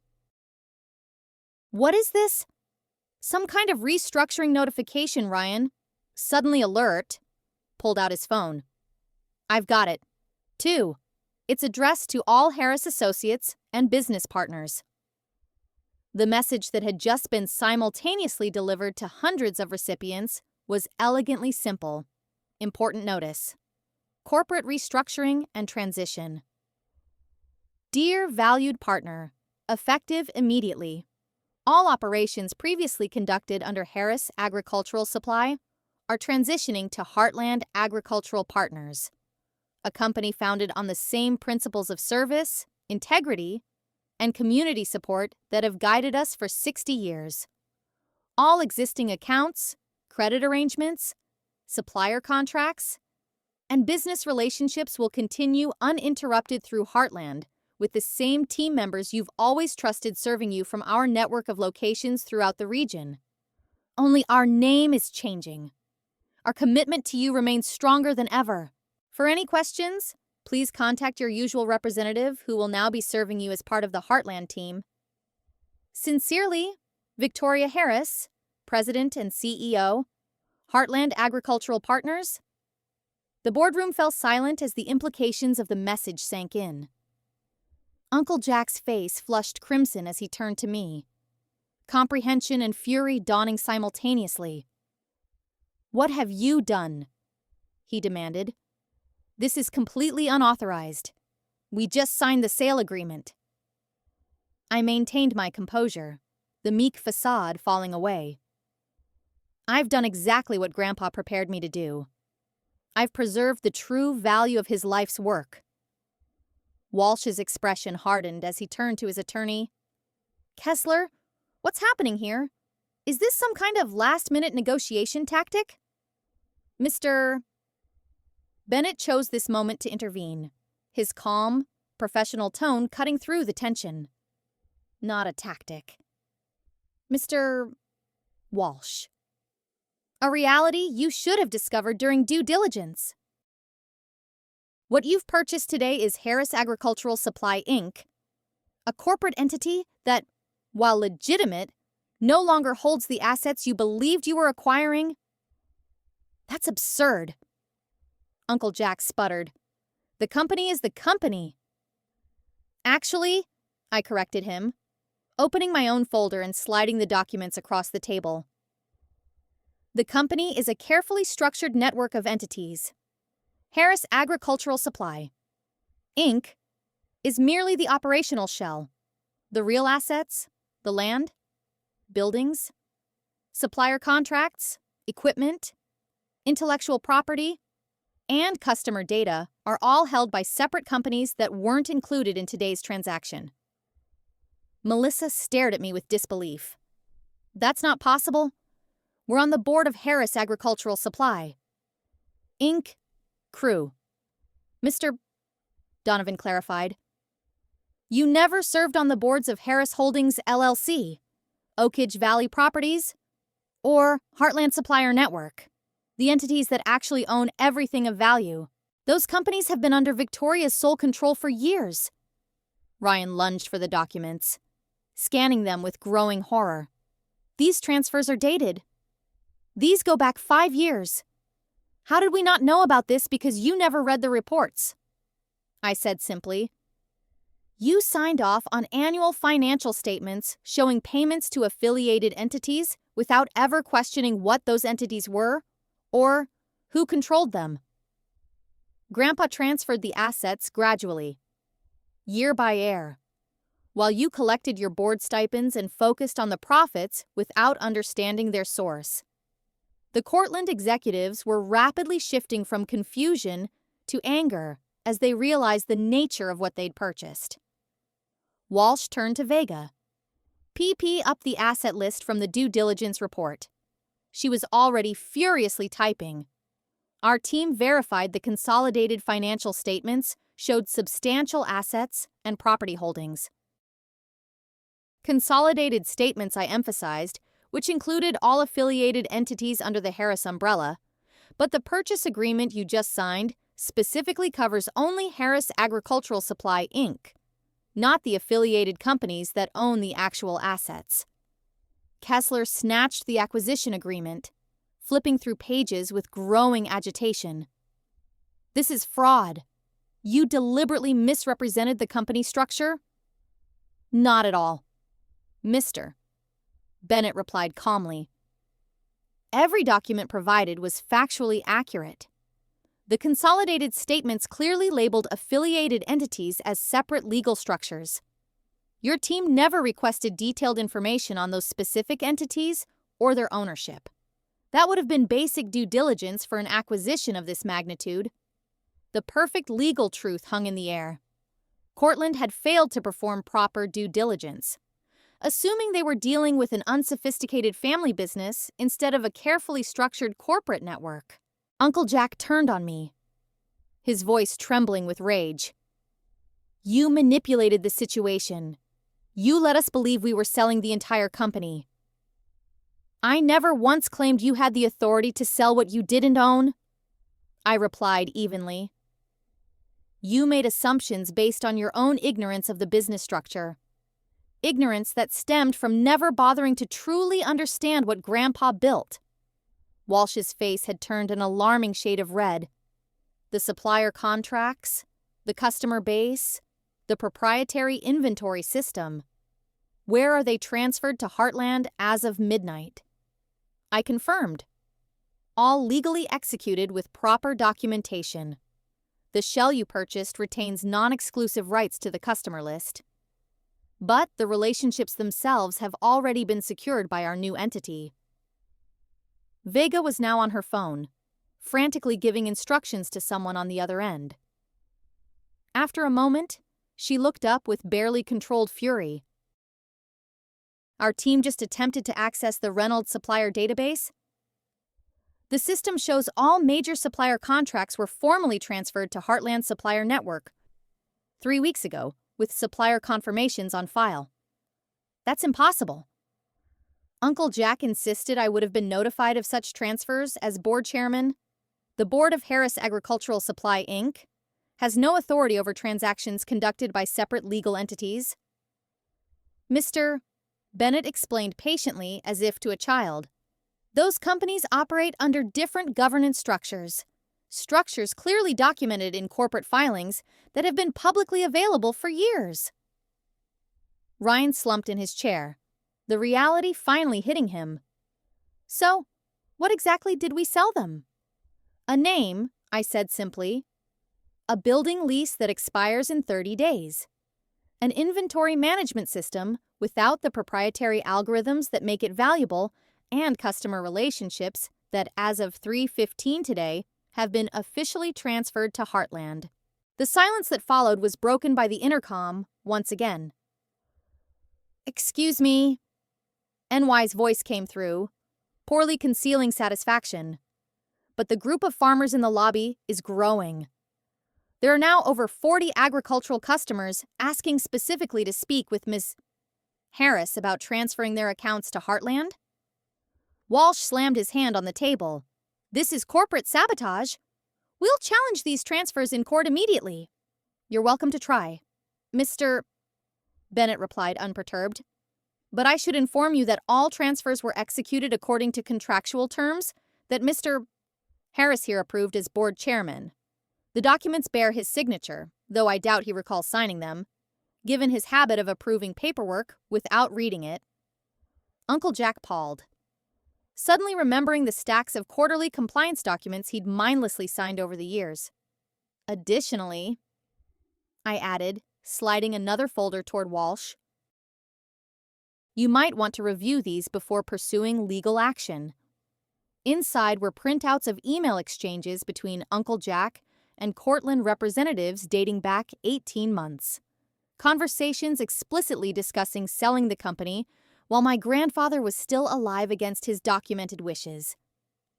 In our single-party consent state, these legally obtained communications would deeply complicate any litigation Cortland might pursue. "How did you get these?" Uncle Jack whispered, recognizing his own words on the page. "Grandpa may have appeared to be an old-fashioned businessman," I replied, but he understood modern technology well enough to recognize threats to his legacy, both external and internal. The boardroom door opened again, this time revealing Teresa, now wearing a Heartland name badge. "Victoria, the transition team is assembled in Conference Room B. Maya has confirmed all systems are fully operational under the new structure, and Lindsay has the financial transfer protocols ready for your final approval." "Thank you." "Teresa," I acknowledged, standing up. "Please inform our agricultural partners in the lobby that I'll speak with them shortly." "You can't just walk away from this table," Walsh exploded, his corporate composure finally shattering. "We've just paid $37 million for what appears to be an empty shell, a transaction my family eagerly executed," I noted calmly. "Perhaps you should discuss your concerns with your new business partners." As if on cue, my phone buzzed with notifications. Maya had timed the final stage perfectly.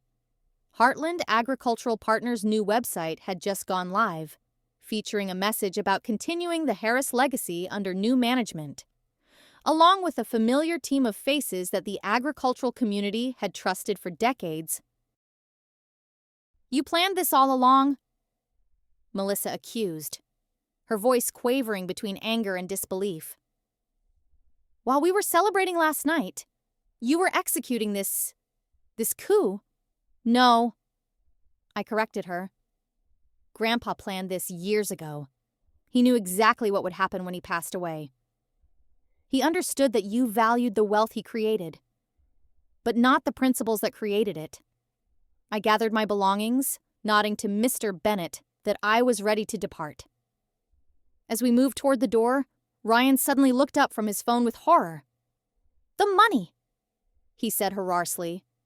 "The transfer to our accounts. It hasn't come through." "That's because there is no money." Uncle Jack realized, his voice hollow. "We sold nothing of value." Walsh turned to his attorney with barely controlled fury. "Kessler, find me a way out of this agreement." Now the attorney was already shaking his head. "The transaction is complete. The documents are filed. We own Harris Agricultural Supply, Inc., exactly what the agreement specified." "Then what do we actually own?" Vega demanded. I paused at the doorway, turning back to face the stunned group. A very expensive lesson in due diligence? Miss Vega. Something my grandfather taught me was priceless. As Mr. Bennett and I stepped into the hallway, the sound of raised voices erupted behind us. The elegant corporate facade had cracked, revealing the raw fury and panic beneath. "Are you ready for what comes next?" Mr. Bennett asked quietly as we walked toward Conference Room B, where my real team awaited. "They won't accept this defeat easily. I've been preparing for this moment my entire adult life," I replied, feeling a weight lift from my shoulders. "Everything that matters, the people, the relationships. The true value of what Grandpa built is already secured." We reached the conference room door, beyond which I could see the core team that had helped execute our countermove. Maya, Teresa, Lindsay, and others who had recognized the true value of Harris Agricultural Supply went far beyond its balance sheet. "Besides," I added with the quiet confidence Grandpa had nurtured in me, "they can't fight what they don't understand, and they never bothered to understand any of it." I opened the door to what was effectively our war room, the command center from which we would complete the transition from Harris to Heartland, preserving everything that mattered while discarding the empty shell my family had so eagerly sold. Conference Room B hummed with focused energy as I entered. Unlike the mahogany and leather of the formal boardroom, this space had always been Grandpa's true operational center, practical, functional, and designed for actual work rather than appearances. The walls were covered with maps showing our distribution network, supplier locations, and customer concentrations across the region. "They know," I announced simply to the assembled team. Maya looked up from her laptop with a satisfied smile. "System transition complete. All users have been migrated to Heartland's platforms. Harris Agricultural Supply, remaining digital infrastructure, is officially an empty vessel." "Customer reaction?" I asked. Moving to the center of the room, where a large digital dashboard displayed real-time metrics. Teresa consulted her tablet. Overwhelmingly positive. 93 incoming calls in the first 15 minutes after the notification went out. "The response script is working beautifully. Customers understand this is a continuation of service, not a disruption. The farmers in the lobby?" I turned to Lindsay, who had been coordinating with Hank. Growing by the minute, she confirmed. "Hank says they're making quite the impression. Several have specifically asked to cancel their Harris accounts and establish new ones with Heartland immediately." A ripple of satisfaction moved through the room. This wasn't just a corporate maneuver. It was community solidarity, the agricultural network that Grandpa had nurtured for decades, rallying to protect their mutual interests against an outside corporate raider. "Financial transfers?" I asked. "All critical accounts have been redirected," Lindsay confirmed. "The shell company retains exactly the minimum operating capital required by the corporate bylaws, which will be depleted within approximately 3 weeks given their fixed expenses and now non-existent revenue stream." Mr. Bennett, who had been observing with quiet approval, added, "Perfect timing, just enough runway for them to realize the severity of their situation without any claim that we left the entity instantly insolvent." I nodded, appreciating once again the meticulous planning that had gone into every aspect of this transition. And our first deliveries under the Heartland name scheduled for 600 a tomorrow, Teresa replied. Routes are optimized, drivers are briefed, and new signage is ready for all vehicles and facilities. The only location not rebranded will be the flagship store, which remains Harris Agricultural Supply as per the sale agreement. A knock at the door interrupted our briefing. Nancy peered in, her expression both apologetic and amused. Victoria, the situation in the main lobby is getting rather theatrical. Mr. Walsh attempted to address the farmers. But they're insisting on speaking with you directly. I'll be right there, I assured her. Turning back to the team, I continued. This is just the beginning. Cortland won't accept defeat easily, and my family certainly won't go quietly once they realize what's happened. Let them come, Maya said with quiet confidence. Every system, contract, and asset transfer has been triple-checked for legal compliance. There's nothing they can attack that hasn't been thoroughly secured. With a final nod to the team, I left the war room and made my way to the main lobby, now crowded with farmers in work clothes, a stark visual contrast to the corporate suits of the Cortland team, who stood clustered near the reception desk, looking increasingly uncomfortable. Hank spotted me first, a broad smile breaking across his weathered face. There she is, Victoria Harris, carrying on her grandfather's legacy the right way. The assembled farmers broke into applause, many nodding with approval or raising their caps in respect. These weren't just customers. They were the lifeblood of our rural economy, families who had worked their land for generations and depended on reliable agricultural partners who understood their unique challenges. Walsh attempted to intercept me, his corporate composure visibly strained. Ms. Harris, this public spectacle is highly unprofessional. We should continue our discussion privately. There's nothing private about what's happening here. Mr. Walsh, I replied loud enough for the farmers to hear. Harris Agricultural Supply has always operated with transparency and community input. That won't change under its new ownership, yours or mine.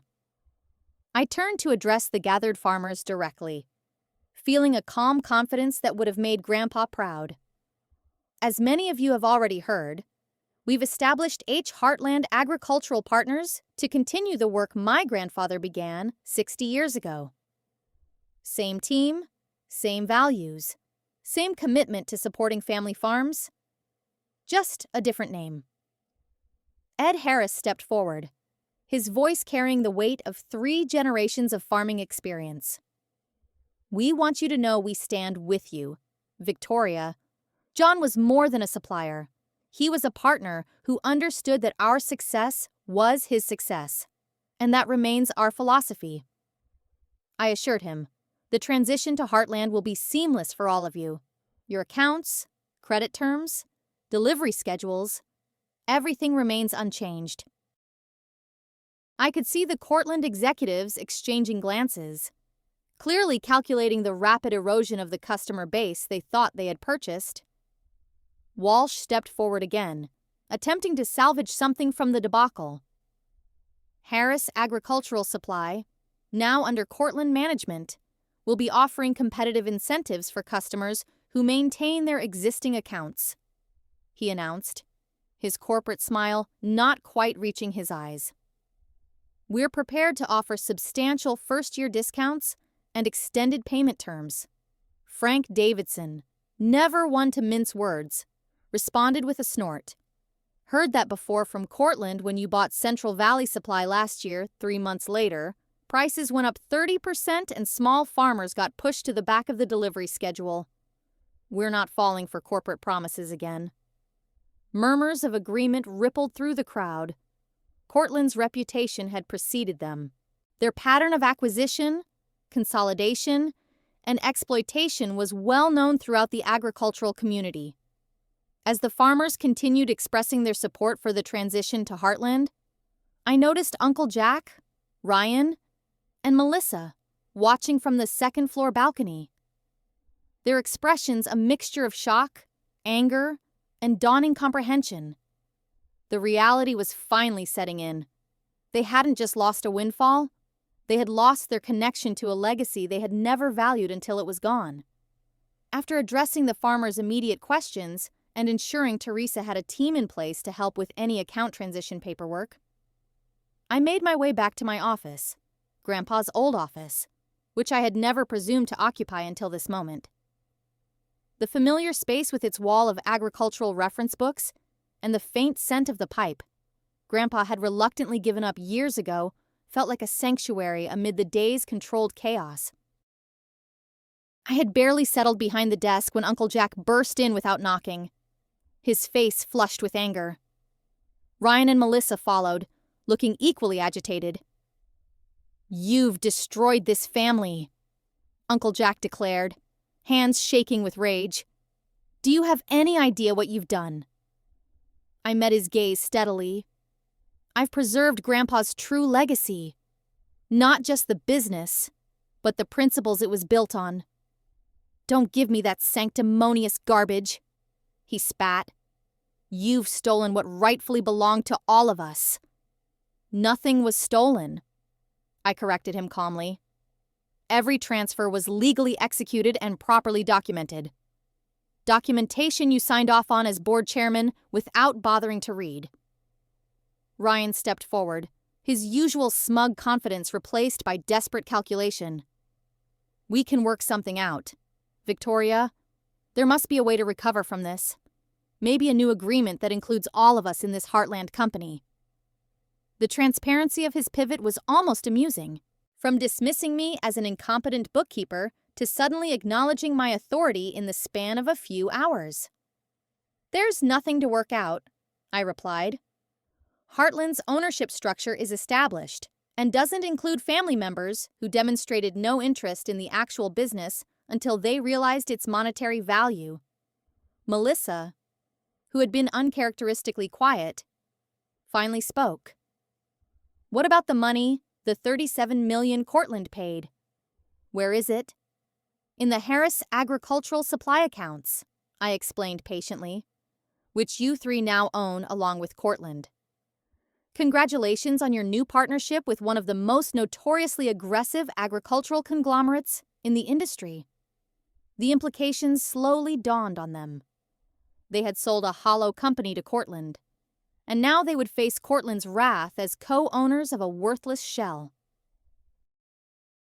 The acquisition payment they had expected to divide among themselves would instead go toward operating a company stripped of its valuable assets and customer base. "This isn't over," Uncle Jack threatened, his voice low. "We'll challenge these transfers. We'll expose what you've done. Feel free to try," I replied, sliding a folder across the desk. "This contains copies of every transfer document, board resolution, and corporate filing establishing the separate entities and their ownership. Each one bears your signature as board chairman, authorizing the very structure you're now objecting to." He snatched the folder, flipping through with growing dismay. As he recognized his own signature on page after page, documents he had signed without reading during routine board meetings over the years. "You manipulated the process?" he accused, though his voice had lost some of its conviction. "No. I simply understood it better than you did," I corrected. "Grandpa taught me everything about the business. Not just the profits and losses, but the legal structure, the strategic relationships, the operational details, all the things you considered beneath your attention." Ryan's phone buzzed with a notification. His expression fell further as he read the screen. The Westville Country Club just canceled my membership application. Apparently, there are concerns about recent business developments. The social consequences were already beginning. The community grapevine working with its usual efficiency to spread word of what had happened. In a small agricultural community, where reputation and relationships were paramount. My family would soon discover the true cost of their attempted betrayal. "What do you expect us to do now?" Melissa demanded, her carefully cultivated sophistication crumbling under the weight of reality. That's entirely up to you, I replied evenly. You've gotten exactly what you wanted.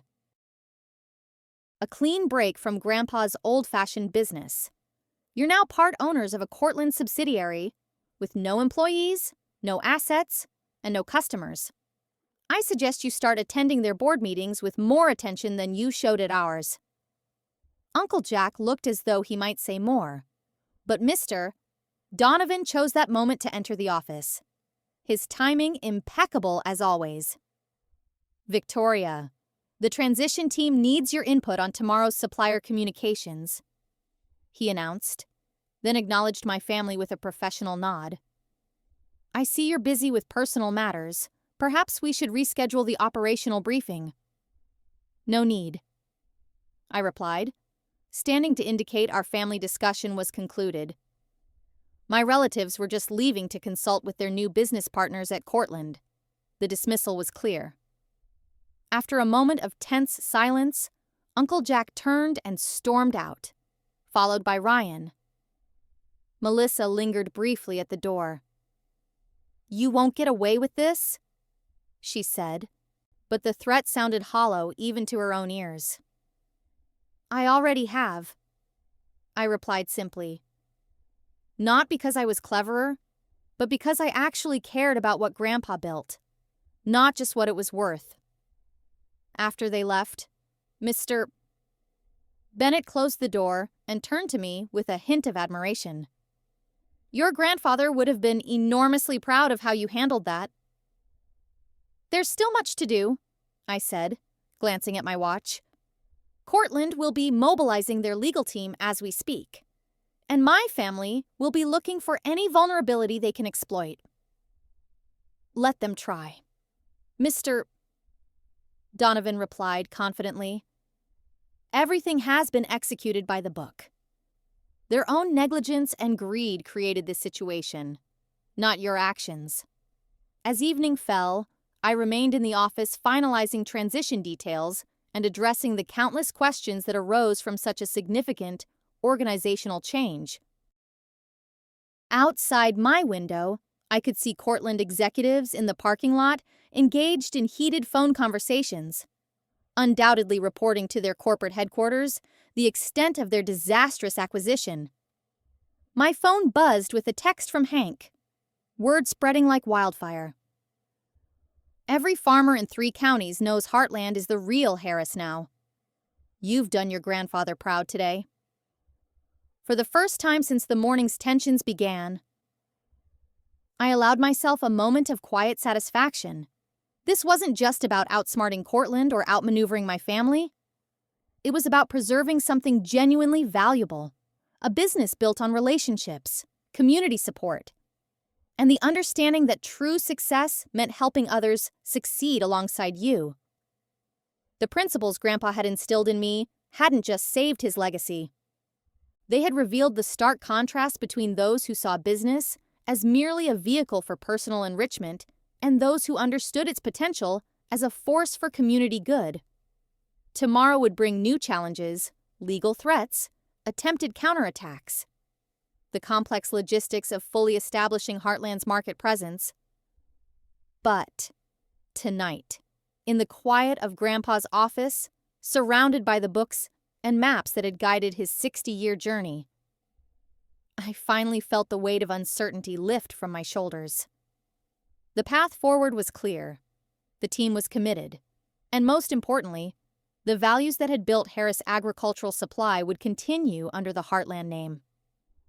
My family in Cortland had spent their final night of ignorance celebrating a hollow victory. Tomorrow, they would wake to the reality of what happens when you underestimate not just an opponent, but the power of a legacy built on something more durable than profit margins. I arrived at Heartland's main operations center, formerly Harris Secondary Warehouse, at 5:15 a.m. Just as the eastern sky began to lighten, the building hummed with pre-dawn activity as delivery drivers checked their routes. Warehouse, staff-loaded trucks, and the early shift prepared for the day ahead. Everyone wore new caps and jackets emblazoned with the Heartland logo. The green and gold colors a deliberate echo of the Harris branding, but with a fresh, forward-looking design. "Morning, Mizzy Harris," called out Diego, our longtime loading dock supervisor, his familiar greeting now paired with the unfamiliar uniform. "Big day today. The biggest." I agreed, accepting the coffee he offered. "How's the team feeling?" "Ready," he replied with confident certainty. "Everyone's on board. Word spread fast after yesterday's announcement, and the drivers are saying customers have been calling them directly to confirm their deliveries will still be coming." This was the advantage of deep community roots. When people trusted the individuals behind a business, the name on the trucks mattered far less than the people driving them. Teresa met me at the entrance to the command center we'd established in what had previously been a conference room. Multiple screens displayed real-time tracking of delivery vehicles, inventory status, and incoming orders. Maya had worked through the night with her IT team to ensure all systems transitioned smoothly. "First deliveries leave in 30 minutes, Teresa reported, handing me a tablet displaying the day's operational dashboard. "We've prioritized key accounts, the larger farms with time-sensitive needs, and the co-op members who stood with us yesterday." I scrolled through the data, noting the careful organization behind today's rollout. Any system issues overnight, minor authentication hiccups, around 2 Sarors me. Maya replied, joining us with the slightly disheveled look of someone who had worked straight through the night.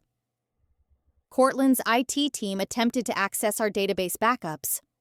They were denied, of course, but they're becoming more aggressive in their digital probing. They're discovering how little they actually purchased," I noted, unsurprised by their tactics. "What about communication channels? All customer service lines are now routing through Heartland systems."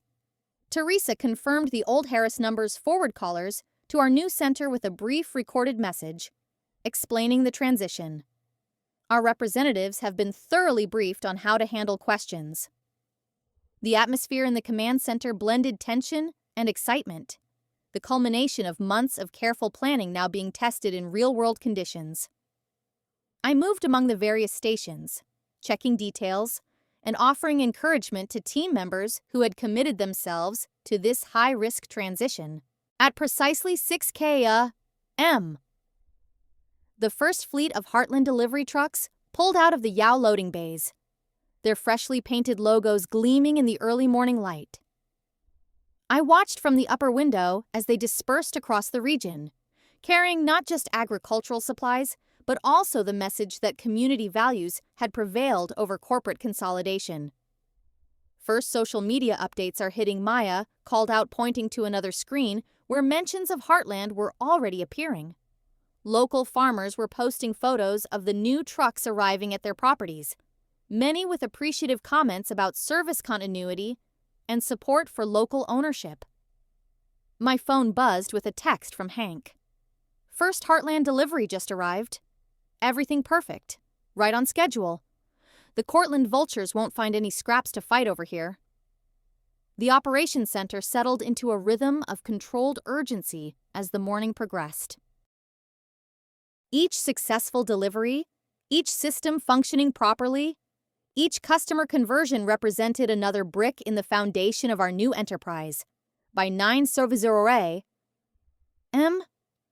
we had completed 37% of the day's scheduled deliveries without a single major issue.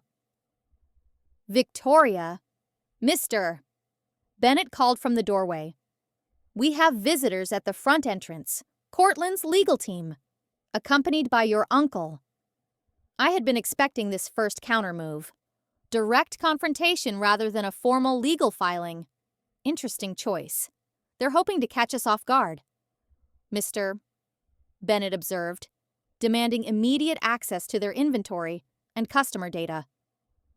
"Let's not keep them waiting," I replied, straightening my jacket. Unlike yesterday's deliberately understated outfit, today I wore a professional suit that projected confidence and authority. No more hiding my capabilities or diminishing my presence to meet others' expectations. The main reception area had been transformed overnight with Heartland signage and colors replacing the familiar Harris branding. Nancy, who had transferred to H. Heartland along with most of the administrative staff, sat calmly at the front desk despite the tension emanating from the group before her. Walsh stood alongside two corporate attorneys I didn't recognize, while Uncle Jack paced behind them with barely contained fury. All four looked as though they had slept little, if at all. "Ms. Harris," Walsh began, his tone clipped and formal. "We're here to address several critical compliance issues regarding the transfer of assets from Harris Agricultural Supply." "Good morning, Mr. Walsh," I replied with professional courtesy. I understand yesterday's revelations must have been quite unsettling. Unsettling would be a significant understatement. One of the attorneys interjected, stepping forward with a leather portfolio. "I'm Barbara Brooks, Chief Legal Officer for Cortland Agra Business. We have serious concerns about the legality of the asset transfers preceding yesterday's acquisition." "As do I," Uncle Jack added, unable to contain himself. "This elaborate shell game won't stand up to legal scrutiny." Mr. Bennett, who had silently taken position beside me, responded with calm precision. "I assume you've reviewed the corporate structure documentation we provided yesterday. All transfers were executed with full board authorization, including yours, Mr. Harris. Authorization obtained through deliberate obfuscation." Brooks countered. The board was not properly informed about the nature of these transfers. The board, I noted, had a fiduciary duty to understand what they were approving. The quarterly reports clearly labeled these entities and transactions. Your client chose not to inquire about details that were readily available to him. Walsh stepped forward, attempting a more conciliatory approach. "Victoria, surely we can find a reasonable solution here? This confrontational approach benefits no one. Cortland is prepared to discuss acquiring Heartland as well under favorable terms. There's nothing to discuss." I replied evenly. "Heartland is not for sale at any price." Uncle Jack made a dismissive gesture. "This isn't about money for her. It's about some misguided notion of preserving John's legacy. She doesn't understand the business realities." The irony of his statement coming from someone who had never bothered to learn the fundamental operations of the company he tried to sell was almost painful. "Actually," I countered, "it's precisely because I understand the business realities that H. Heartland exists. Harris Agricultural Supply's value came from its supplier relationships, customer loyalty, and community integration. All elements your acquisition strategy typically dismantles in favor of short-term profit extraction." Brooks consulted her notes. "Our position is that the asset transfers constituted fraudulent conveyance executed specifically to diminish the value of Harris prior to our acquisition." Mr. Donovan's expression remained impassive. "An interesting theory, but legally unsupportable. The transfers began 5 years ago, long before any acquisition discussions. They were properly documented, appropriately valued, and correctly reported in financial statements. Most importantly, they were executed with full board approval." He gestured toward a conference room. "If you'd like to discuss specific legal concerns, we're happy to accommodate a more detailed conversation. However, I should note that any litigation would necessarily include extensive discovery regarding Cortland's acquisition practices and Mr. Harris' communications with your company while his brother was still alive." The implied threat hung in the air. Uncle Jack's early communications with Cortland, planning to sell the company against Grandpa's explicit wishes while he was still alive, would be devastating if exposed in legal proceedings. Walsh and Brooks exchanged glances, clearly reassessing their position. Corporate legal battles required certainty and clean hands, neither of which they possessed in this situation. Perhaps, Brooks conceded after a moment, we should review our options more thoroughly before proceeding. A wise approach. Mr. Bennett agreed. In the meantime, Heartland has delivery schedules to maintain. The agricultural community doesn't stop for corporate disputes.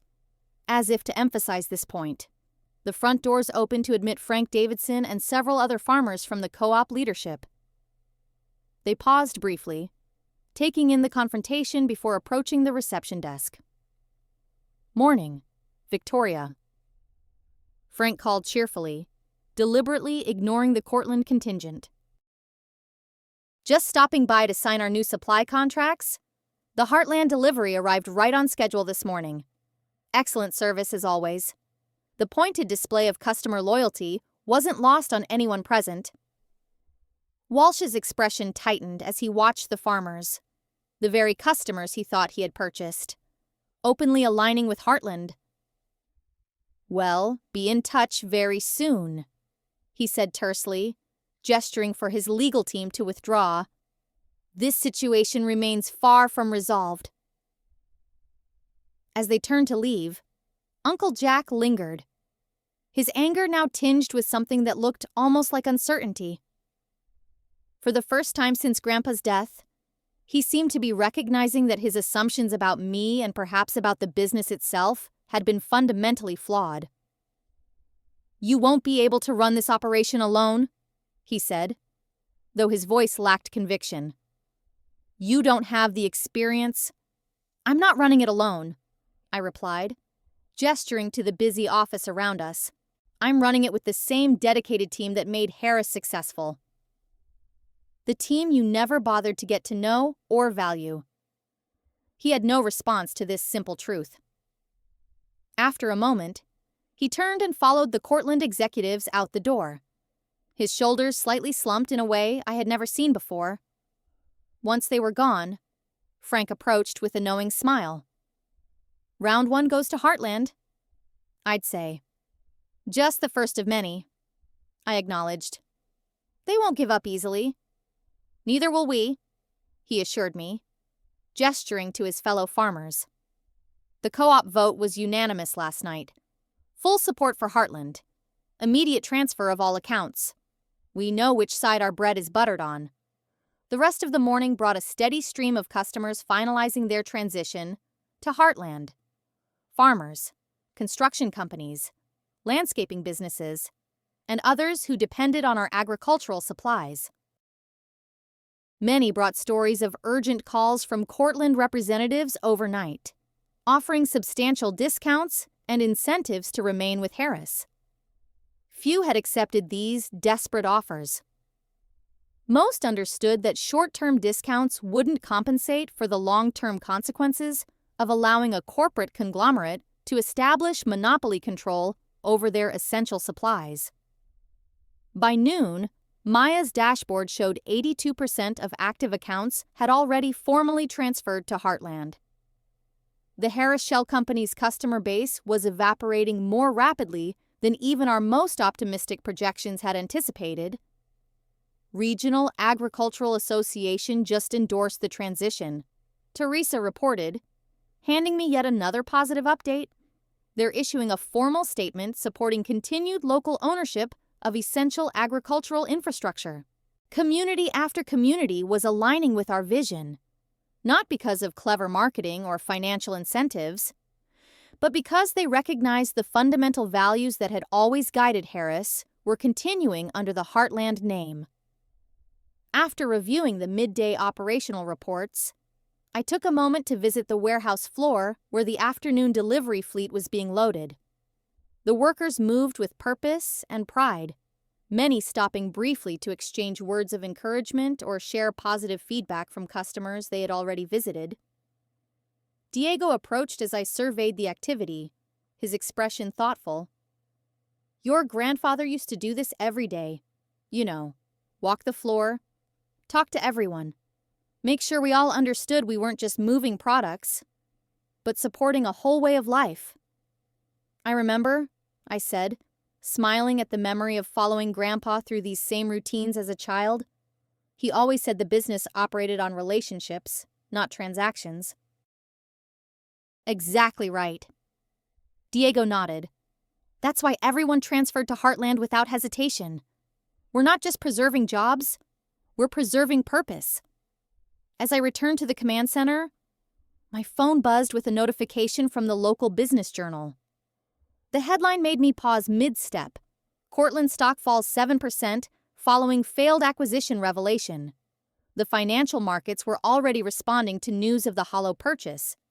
Cortland's reputation for shrewd acquisitions had taken a significant hit, with analyst reports questioning their due diligence processes and expressing concern about leadership decision M for a company built on aggressive expansion through acquisition. This public failure represented more than just a financial setback. It threatened their entire growth strategy. Other potential acquisition targets would now scrutinize Cortland's offers with heightened skepticism and more thorough investigation. "Victoria!" Maya called as I re-entered the command center. "You need to see this." She pulled up security camera footage from the Harris flagship store, the one location that had remained with the shell company under the acquisition agreement. The scene was stark: empty shelves, confused customers, and a single Cortland manager attempting to explain the situation to increasingly frustrated farmers. "They have no inventory," Maya explained unnecessarily. "All the supplier contracts transferred to us, so they can't restock without establishing new supplier relationships from scratch." Another screen showed a local news crew setting up outside the store, preparing to report on the bizarre situation of an agricultural supply company with no actual supplies. The swift collapse of the shell company was unfolding exactly as we had anticipated, perhaps even more dramatically. Without inventory, customer relationships, or experienced staff, Harris Agricultural Supply under Cortland ownership had become little more than an empty building with a familiar name. Their leadership team just arrived at the airport, Teresa reported. Checking another update, Cortland's CEO and board chairman flew in personally. This has escalated beyond regional management. The escalation was predictable, but still significant. Corporate leadership wouldn't commit their personal time unless they recognized the situation as a serious threat requiring their direct intervention. "Prepare for a more sophisticated counterattack," I instructed the team. "They'll move beyond legal threats to strategic responses, potentially including acquisition attempts against our suppliers, targeted recruitment of our key personnel, and aggressive outreach to our largest customers." The command center team nodded, already planning countermeasures for these anticipated moves. We had gamed out these scenarios repeatedly during our preparation phases, developing specific response protocols for each potential threat. As afternoon turned to evening, the first day of Heartland's official existence was proving to be an unqualified success. Every operational metric exceeded targets. Customer transition rates surpassed our projections, and community support continued to build through social media and local news coverage. I took a moment to step outside as the sun began to set, watching as the evening delivery fleet returned from their routes. The drivers waved as they passed, many offering thumbs-up gestures or confident smiles. Despite the tension and uncertainty of this massive transition, there was a palpable sense of pride and purpose among the team. My phone rang, Hank, calling with his end-of-day assessment from the agricultural community's perspective. "You've pulled off something remarkable today," he said without preamble. "Not just preserving the business, but strengthening it. Farmers who were considering switching to larger suppliers are coming back, saying they want to support what you're building." "What Grandpa built," I corrected gently. "I'm just ensuring it continues." "He laid the foundation," Hank acknowledged. "But this adaptation, creating Heartland from the bones of Harris while outmaneuvering both your family and Cortland. That's all you... Victoria. John would be the first to say so. As twilight deepened into evening, I returned to the command center for final reports. The day's execution had been nearly flawless, a testament to both careful planning and the commitment of a team united by shared values and purpose. Tomorrow would bring new challenges as Cortland regrouped and developed more sophisticated countermoves. My family, too, would likely seek ways to undermine what we had built, whether through legal challenges or community pressure. But tonight, as I reviewed the day's successes and prepared for tomorrow's battles, I felt a deep certainty that we had already won the most important victory, preserving not just a business, but a vision of commerce built on community relationships and long-term sustainability rather than exploitation and short-term profit. The path forward was clear. The team was committed. And most importantly, the values that had built Harris Agricultural Supply would continue to thrive under the Heartland name. 1 month after Heartland Agricultural Partners officially launched, I stood in the newly completed headquarters building, watching the morning sun illuminate the central atrium. The space featured a floor-to-ceiling mural depicting the agricultural history of our region, from family homesteads to modern farming innovations, with Grandpa's original storefront prominently featured in the timeline. The board members will be arriving in 30 minutes. Teresa reminded me, handing over the final quarterly report. First official meeting is Heartland. Is the Farmers Advisory Council joining us? I asked, flipping through the impressively positive numbers. They'll be here at 11 after the formal board session. She confirmed. Hank says they've prepared some expansion recommendations based on feedback from the co-op. This new governance structure, a traditional corporate board balanced by an agricultural advisory council with real input into strategic decisions, represented one of the most significant departures from the Harris model. Grandpa had always valued farmer input informally, but institutionalizing their voice in company decisions had strengthened community buy-in beyond our most optimistic projections. The quarterly results exceeded targets across all divisions, Lindsay reported, joining us with additional financial summaries. Revenue is 24% above projections. Customer retention hit 97%, and new account acquisition is triple what we anticipated. The numbers told a remarkable story of resilience and growth. Far from struggling through a difficult transition, Heartland had thrived in its first month of operation, capitalizing on the goodwill generated by our stand against corporate consolidation. And, Harris, I asked, referring to the hollow shell my family had sold to Cortland. Lindsay's expression held no satisfaction, merely professional assessment. They ceased operations entirely last week. The flagship store has been closed since day 12, when they couldn't secure adequate inventory. Cortland has filed insurance claims alleging misrepresentation in the acquisition. But their initial submissions have been rejected by underwriters. The collapse had been swift and comprehensive. Without inventory, supplier relationships, or customer loyalty, the Harris shell had become unsustainable almost immediately. Cortland had attempted to stench the bleeding by rushing an emergency inventory from their other subsidiaries. But farmers had overwhelmingly chosen to transfer their business to H. Heartland instead. Any word on the litigation front? I asked Mr. Bennett, who had just arrived with his usual impeccable timing.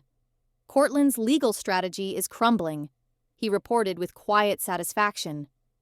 Their outside counsel has recommended against pursuing claims against Heartland or the asset transfers. The preliminary discovery revealed too many vulnerabilities on their side, particularly regarding their communications with your uncle while your grandfather was still alive. The fear of those communications becoming public record had effectively neutralized Cortland's most aggressive legal options. Corporate entities rarely pursued litigation when it risked exposing their own questionable practices to public scrutiny, and my family. I asked, though I already knew most of the answer. Mr. Donovan's expressions softened slightly. Your Uncle Jack has accepted a position with a financial services firm in the city, significantly below his previous status. Ryan has apparently burned through his portion of the acquisition payment already and is seeking investors for another startup venture. Melissa has been notably quiet. I believe she's left the region entirely. I nodded, feeling no particular satisfaction in their struggles. Their choices had led to natural consequences. Consequences Grandpa had foreseen with remarkable clarity. Victoria, Maya called from across the atrium. You should see this. She gestured to her tablet, displaying a breaking business news story. Cortland Agribus announces CEO resignation amid restructuring. Daniel Walker steps down following failed Harris acquisition and shareholder concerns. The corporate fallout had reached the top. Walsh's reputation for shrewd acquisitions had been irreparably damaged by the Harris debacle, with shareholders questioning both his judgment and the company's due diligence processes. The financial impact between the wasted acquisition payment and the subsequent stock decline had cost nearly $100 million in value. They're scaling back their acquisition strategy, Maya noted. Scrolling through the article, board chairman states they'll focus on organic growth rather than consolidation for the foreseeable future. One failed acquisition had fundamentally altered the trajectory of a corporate giant that had been systematically dismantling family-owned agricultural businesses across the region for years. The ripple effects would benefit countless rural communities beyond our own. As I prepared for the board meeting, taking one final moment in my office to review the quarterly presentation, I found myself drawn to the photograph of Grandpa that now held pride of place on my desk. Unlike the formal portrait in the lobby, this was a candid shot. Grandpa kneeling in a field beside a young farmer, both examining soil samples with identical expressions of thoughtful concentration. The moment captured everything that had made Harris Agricultural Supply different from its corporate competitors. Genuine partnership, knowledge sharing, and the understanding that supporting farmers meant more than simply selling them products. A knock at my door interrupted this reflection. "They're ready for you in the boardroom," Teresa announced. "And there's someone here you might want to meet first." She stepped aside to reveal a young woman in her early 20s, somewhat hesitant, but with a determined set to her shoulders that seemed vaguely familiar.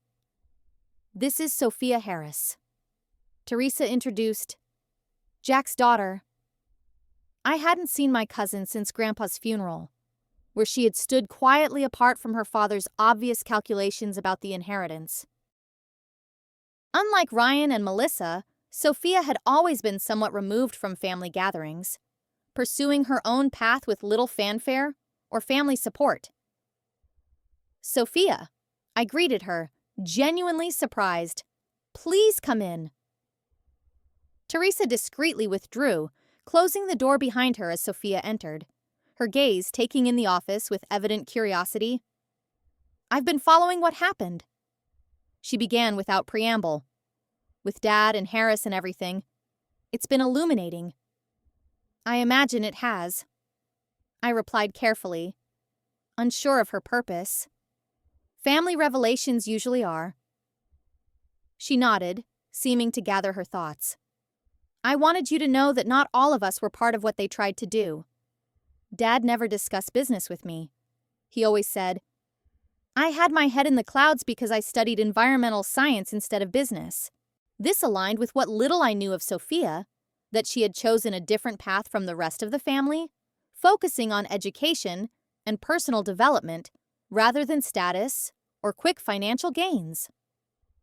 I'm finishing my MERS in Sustainable Agricultural Practices," she continued. "My thesis focuses on helping family farms adapt to climate change through modified growing techniques and resource management. The relevance to Heartland's mission wasn't lost on me. That sounds like valuable work. It is, she agreed, a hint of passion breaking through her composed exterior. But academic research only goes so far. These innovations need practical implementation partners who actually work with farmers daily. She hesitated, then pressed on. I've been offered a position with an agricultural technology firm in the city. But before I accepted, I wanted to explore possibilities closer to home. The implication was clear, but delicately presented. A request without presumption, an olive branch extended with appropriate humility. You're wondering if Heartland might have use for your expertise? I suggested, helping her articulate the unspoken question. Yes, she acknowledged. Not because we're family. I know that means a little after what happened. But because I believe in what you're building here. What Grandpa started, and you're carrying forward. I studied her with new interest, recognizing something of Grandpa's quiet determination in her expression. Unlike her father and cousins, Sophia had developed her own expertise in a field directly relevant to our agricultural community's future challenges. We're actually establishing a sustainability division, I told her, focused on helping our customer farms adapt to changing environmental conditions and regulatory requirements. The director position is open. Her expression brightened with genuine interest. That sounds exactly like what I've been working toward. It won't be easy, I cautioned. Your family name might be an initial obstacle with some community members. You'd need to establish trust through expertise and commitment, not relationship. I understand, she replied with quiet confidence. I'm prepared to earn my place based on contribution, not birthright. That's all I'm asking for, the opportunity to try. Her words echoed Grandpa's core philosophy so precisely that I found myself smiling. Perhaps the Harris legacy would continue through more branches of the family tree than I had anticipated. Submit your resume formally, I advised, and we'll arrange an interview with the Agricultural Advisory Council. If they support your candidacy, I'll back their recommendation. Her grateful expression confirmed I'd made the right decision. Unlike the entitlement her father and cousins had displayed, Sophia sought only a fair chance to prove her value. After she left to complete her application, I made my way to the boardroom where H. Heartland's leadership team awaited the quarterly meeting. The space was designed differently from Harris' formal mahogany paneled room, more accessible and collaborative with agricultural maps and community growth metrics prominently displayed alongside financial projections. The discussion that followed covered not just profits and market share, but community impact metrics, sustainability initiatives, and long-term resilience planning. The questions focused on how our decisions would affect family farms, rural communities, and regional agricultural self-sufficiency. Exactly the considerations Grandpa had always prioritized, but had struggled to institutionalize in the face of my family's narrower financial focus. After the formal board session concluded, the Farmers Advisory Council joined us, bringing practical field experience and community perspective to our strategic planning. Their input wasn't merely ceremonial. Several key initiatives had originated from council recommendations, drawing on generations of agricultural knowledge that no corporate algorithm could replicate. At the conclusion of this expanded session, Hank remained behind as the others filed out. His weathered face creased in a satisfied smile. John would be bursting with pride if he could see this, he observed, gesturing to the collaborative energy still lingering in the room. You've built something even stronger than what he passed to you. We've built it together, I corrected him. Heartland exists because an entire community recognized the value of what Grandpa created and chose to preserve it. True enough, Hank acknowledged. But communities need leaders who can translate shared values into practical action. That's what you've provided, just like your grandfather did before you. As afternoon turned to evening, I found myself drawn to visit the site of Grandpa's original store, now a small agricultural museum maintained by the Historical Society. The modest building where Harris Agricultural Supply had begun 60 years earlier stood as a testament to how significant enterprises could grow from humble beginnings when guided by genuine purpose. My phone buzzed with a news alert. Court dismisses Cortland's claims against former Harris shareholders. The legal saga had reached its anticlimactic conclusion. Cortland's attempt to recover some portion of their losses from my family had failed, leaving them to absorb the full financial impact of their ill-considered acquisition. I felt no particular satisfaction in this development. My family had already paid the most meaningful price for their actions. The loss of connection to Grandpa's legacy and their standing in the community that had once respected the Harris name, financial penalties would have been redundant. As I stood before the original storefront, I noticed a familiar figure approaching from the town square. Mr. Donovan, looking somehow both professional and relaxed in the evening light. "I thought I might find you here," he said, joining me in contemplation of the historic building. Significant day with the court dismissal and Sophia's application. Full circle in many ways. I agreed, though I suspect Cortland isn't finished with us entirely. "No," he conceded. "But they've lost their most potent weapons, legal leverage and market dominance. Whatever comes next will be more nuanced, less direct." We stood in companionable silence for a moment, watching as the setting sun cast long shadows across the historical marker describing Grandpa's founding of Harris Agricultural Supply in more idealistic times. "Your grandfather told me once, Mr. Bennett said thoughtfully, that the true measure of business success wasn't profit margins or market share, but whether your enterprise left the community stronger than you found it. By that standard, he was remarkably successful," I observed. "As are you." Mr. Bennett replied, "Heartland has already strengthened this community in ways Harris might never have achieved under different leadership." The subtle compliment acknowledged what we both knew, that preserving Grandpa's legacy had required transforming it into something new, something that maintained his core values while adapting to changing circumstances. As twilight deepened into evening, my phone buzzed with messages from the Heartland team, updates on tomorrow's operations, customer feedback reports, and routine logistics that required attention. The day-to-day reality of running an agricultural supply company hadn't changed despite the dramatic events of the past month. What had changed was the underlying purpose and governance structure, the institutional commitment to balancing profitability with community impact, the formal incorporation of agricultural perspectives into leadership decisions, and the transparent accountability to those we served.